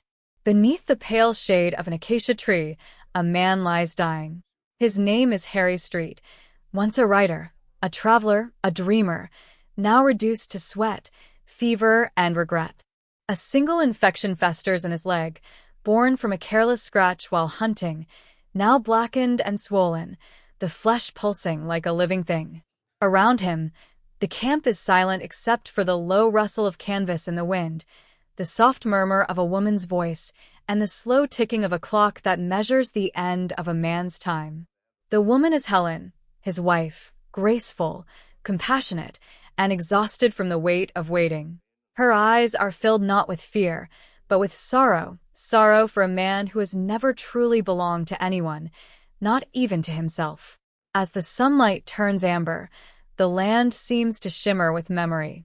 Harry's mind begins to drift, fevered, fractured, and the line between dream and life begins to blur. He sees Paris, that glorious city of youth and laughter, when he had first believed himself immortal. The cafes along the Seine glow in his memory, the smell of smoke and wine, the sound of typewriter keys striking in rhythm with the heartbeat of ambition. He remembers Cynthia Green, the woman who believed in him before the world did, her laughter like music in the fog, her devotion so fierce it frightened him. He remembers how he left her, not because he stopped loving her, but because he loved his own freedom more. He traded tenderness for adventure, poetry for sensation. Now, as he lies in the dust of Africa, that choice weighs heavier than the pain in his leg. The fever rises. His breath comes shallow, ragged. Helen tends to him with cool cloths and trembling hands, whispering hope he no longer believes. Around them, the jungle stirs, the distant growl of a lion, the mournful cry of a hyena circling somewhere just beyond the firelight. Harry stares toward the horizon, and there it is, Mount Kilimanjaro, its snow-crowned peak glowing white against the burning sky. It seems impossibly pure, impossibly far, a silent god watching from above. To Harry, it is the place of redemption, the mountain of the soul, and he knows he will never reach it. He once read of the frozen carcass of a leopard found near the summit, a beast that had climbed too high, chasing something no one understood. What was the leopard seeking at that height, he wonders? What drove it to die there? Helen tries to read to him, her voice trembling, but the words fade into the rustle of the wind. Harry closes his eyes, and the past unfolds like an old film reel, flashing scenes of war and love and loss.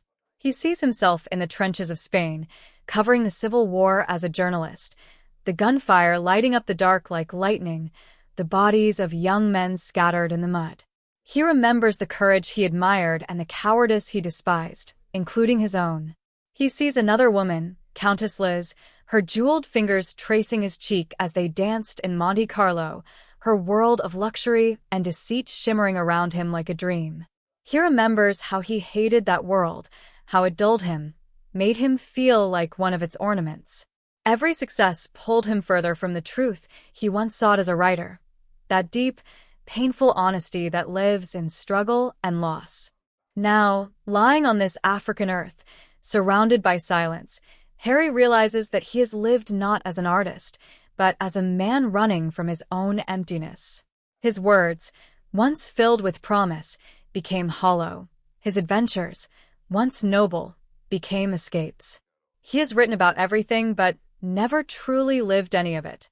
The vultures are closer now, their dark wings whispering above, patient, inevitable. He watches them with a strange calm. Death, he thinks, has its own rhythm, slow, measured, and oddly merciful. Helen kneels beside him, tears streaking the dust from her face, whispering, "You're not going to die here, Harry. Not like this." But he knows she's wrong. He's not dying here.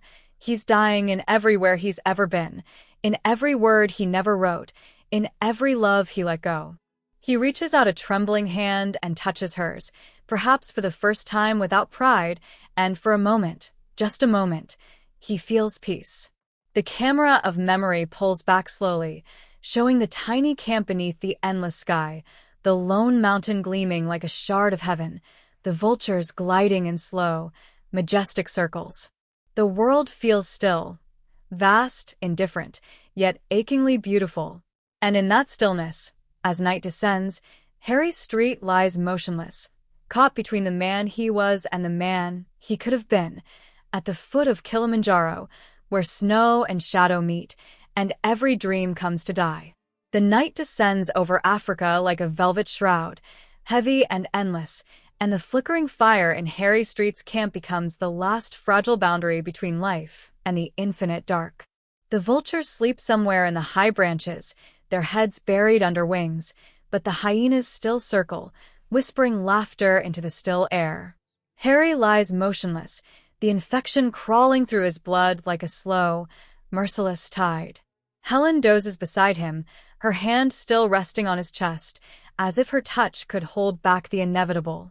But Harry is far away now, drifting down the long corridors of his memory, into the echoing rooms of his past where laughter, love, and loss still live like ghosts that refuse to die.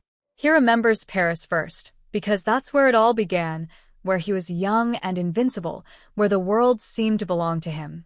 The cafes of Montparnasse alive with the smell of wine, the sound of jazz, the pulse of words and art. Hemingway's Paris, Fitzgerald's Paris, his Paris. He was writing then, really writing, hungry, reckless, alive with the thrill of creation.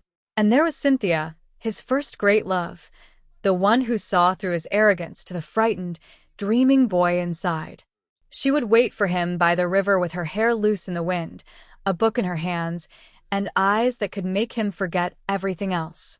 He had promised her eternity, and yet one day he simply walked away, chasing something bigger, something undefined. Experience, he called it, but what he really sought was escape. As he remembers her face, the guilt stirs again, deeper than pain. Cynthia had believed in him when no one else did, and he repaid her with silence. Then comes Spain, the thunder of war, the acrid smell of gunpowder, the sharp taste of fear. Harry stands among the rubble, a journalist with a notebook in one hand and a revolver in the other, his idealism stripped raw by the sight of what men do to one another. He had come to write the truth, to expose the horror, but instead, he found himself part of it. He watched villages burn, children cry, lovers die, and somewhere in that chaos, he met Francesca, a nurse with eyes like the Mediterranean. For a while, he thought she could save him, but war has no patience for love. One morning, she was gone, her name carved on a crude wooden cross outside Madrid. Harry buried his notebook that day, and something of himself with it. The sound of the guns never left him. Even now, on this African plain, he hears it in the whisper of the wind. He drifts to Monte Carlo next, a blur of champagne glasses, white tuxedos, and hollow laughter. There was Countess Liz, beautiful, bored, and dangerous. She collected men like jewels, and Harry, ever the drifter, let himself be caught. Her world was one of glittering lies, yachts, cocktails, and evenings that ended in despair. She adored him for his wildness, the way he made her feel young again, but he despised the vanity around them, the way wealth turned everything sacred into a performance. He told himself he was studying it, gathering material for a novel that would expose the corruption of it all, but he knew the truth. He had become part of the decay. He wasn't writing anymore. He was living off echoes, pretending to be alive. The fire crackles. The wind sighs through the tall grass. Helen stirs, sensing his restlessness even in sleep. She doesn't know that inside him a storm of memory rages, that every woman, every failure, every choice is returning now to demand its reckoning. He sees them all, one after another, until he can't bear it. And above it all, the mountain looms Kilimanjaro, white and perfect, unreachable. It gleams through his fevered vision like a vision of judgment, a symbol of what he might have been if he hadn't squandered his gift. He whispers Cynthia's name, then Helen's, and feels the bitter irony that the only person who ever truly loved him is the one he never gave his heart to. Somewhere in the darkness, the hyena laughs again, closer this time. It sounds almost human, as though mocking him, as though echoing the laughter of every mistake he ever made. The fire burns lower. Helen wakes and adds another log, watching the embers rise and scatter like dying stars. She looks at him, this man of brilliance and ruin, and feels the weight of both love and futility. He murmurs something in his delirium, words from one of his unfinished stories, the leopard on the mountain searching for something it never found. Helen touches his forehead and whispers, "Rest, my love." But in his mind, there is no rest, only the long, endless climb toward the snows that wait above the clouds. As dawn approaches, the light softens. The world seems frozen in time, the man, the woman, the dying fire, the looming mountain.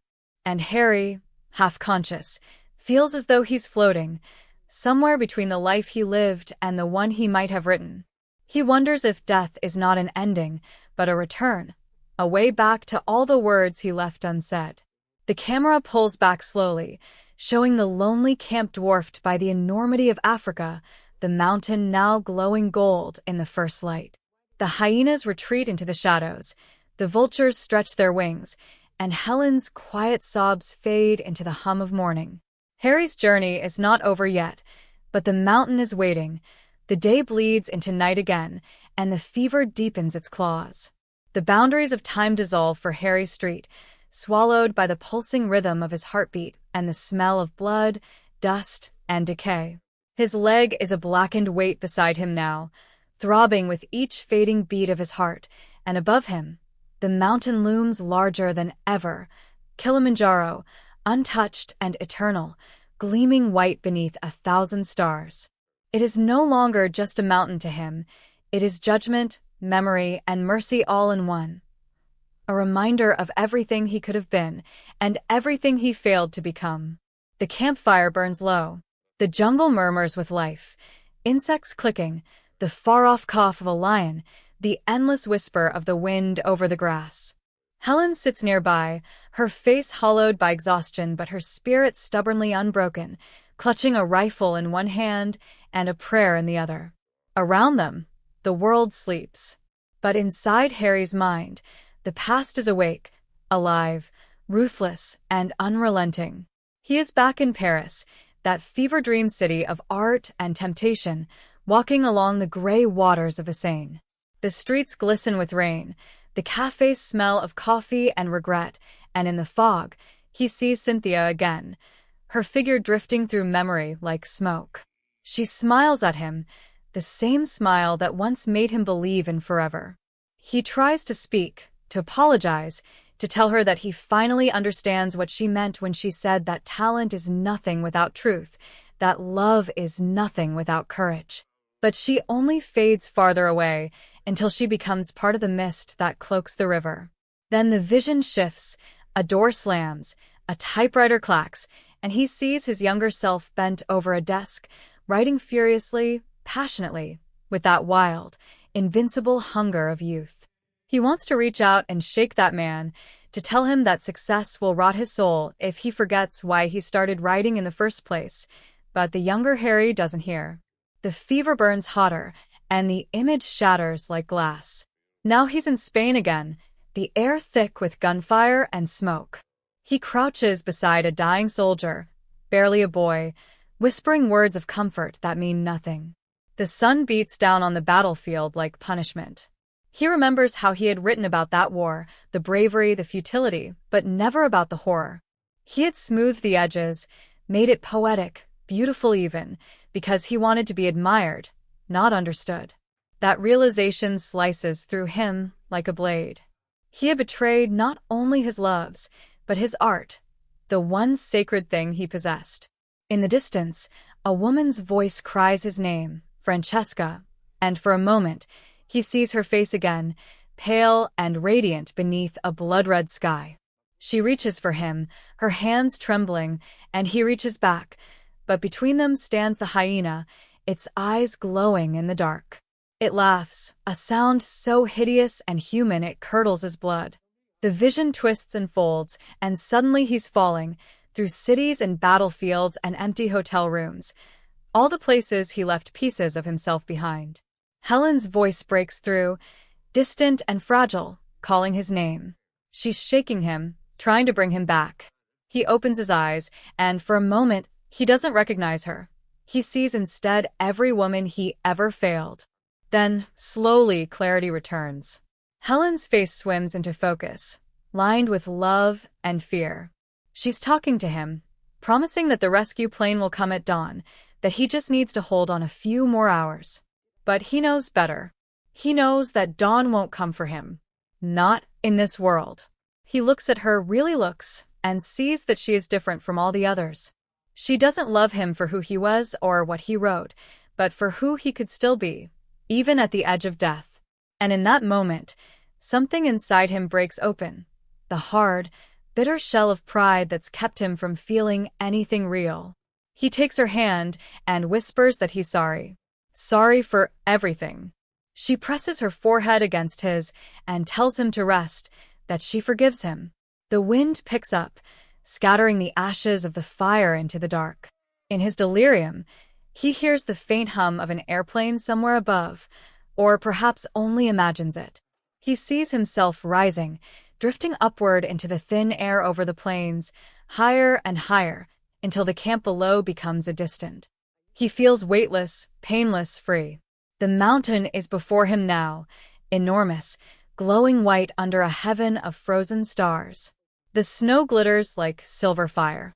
He feels the cold on his skin, sharp and pure. And there, at the summit, lies the leopard. Perfect, still, eternal. He understands now why it climbed so high what it was searching for. It wasn't food or shelter or conquest. It was meaning. The courage to die for something greater than survival. The fever releases him. His breathing slows. In the real world, Helen clings to his hand, whispering his name through tears. The night is long and merciless. The hyena sits at the edge of the firelight, watching. It does not move. It does not need to. Death is patient. The stars turn coldly overhead, and the snows of Kilimanjaro glow faintly in the moonlight, waiting for him. The dawn comes slowly, not with the triumph of sunlight, but with the stillness of surrender. The first thin ribbon of gold touches the African plains, stretching like a whispered promise across the endless horizon. The fire has long died to embers, and the camp is cloaked in the blue-gray hush of morning. Helen sits beside Harry, her eyes red, her lips trembling as she stares at his motionless form. His face, once hardened by pride and cynicism, now looks strangely peaceful. The anger melted away, leaving only the quiet dignity of a man who has finally made peace with his ghosts. The air is sharp, cool, and pure, and for a moment it feels as though the entire world has stopped breathing to honor his silence. The vultures wheel far above, tracing lazy circles against the pinking sky, but even they seem hesitant to descend, as if some invisible grace now protects what remains of him. And then, faint, distant, almost like a dream, the sound of an airplane engine hums through the air. Helen's head jerks upward. She rises, screaming and waving frantically, her voice cracking as she shouts for help. The plane tilts, dips its wings, and begins to descend. But she knows, even before she turns back toward the cot, that it is too late. In the stillness between the plane's arrival and the men rushing toward the camp, the story shifts from life to something beyond it. Harry feels no pain now. He feels no weight.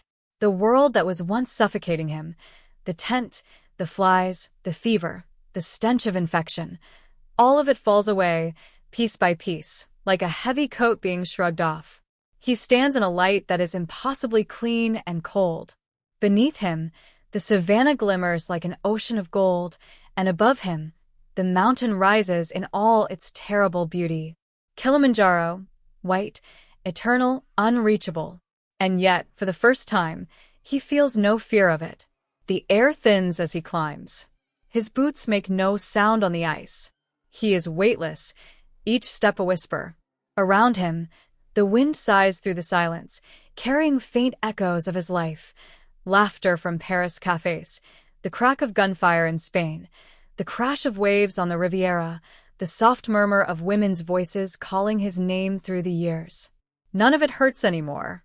Each memory, once sharp as glass, now glows warm and distant, like stars seen from the edge of space. He reaches a plateau, a wide, gleaming field of snow. The sun breaks fully now, flooding the world with white fire. He shades his eyes and sees something far ahead, the dark, motionless figure of the leopard, frozen in the ice.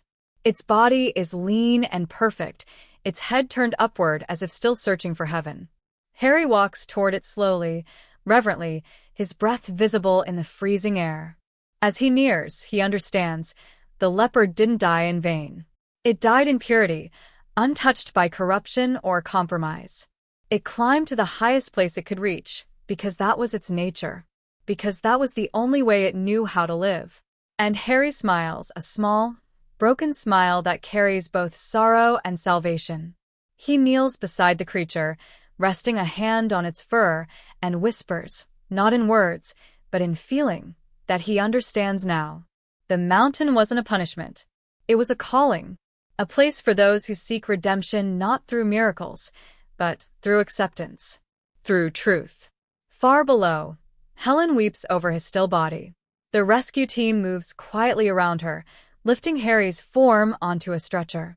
They cover his face with a blanket, and the camera of life pans upward, leaving behind the grief of the living for the peace of the dead. The plane engine roars to life, and its shadow glides over the plains like a passing spirit. Helen looks out the window as the aircraft lifts off, her tears drying in the wind, her face hollow but resolute. She gazes toward the mountain, its white peak piercing the heavens, and in her heart, she feels that somehow he has not died. He has merely gone ahead, into the silence, into the snow, into the light that never fades. And up there, in that blinding whiteness, Harry stands beside the leopard, no longer bound by flesh or failure. The wind howls softly around them, carrying the last lines of his unwritten story, a story of man's endless struggle against time, fear, and himself. The mountain stretches infinitely upward, vanishing into clouds that shimmer with light. And in that eternal moment, Harry Street, the restless rider, the wounded lover, the man who lived chasing meaning, finally finds it. He looks out over the world one last time, breathes in the thin, clean air, and whispers into the wind. So this is where the leopard lives. Then he smiles, steps forward into the snow, and disappears into the blinding brilliance of the summit, forever part of the mountain, forever free beneath the snows of Kilimanjaro.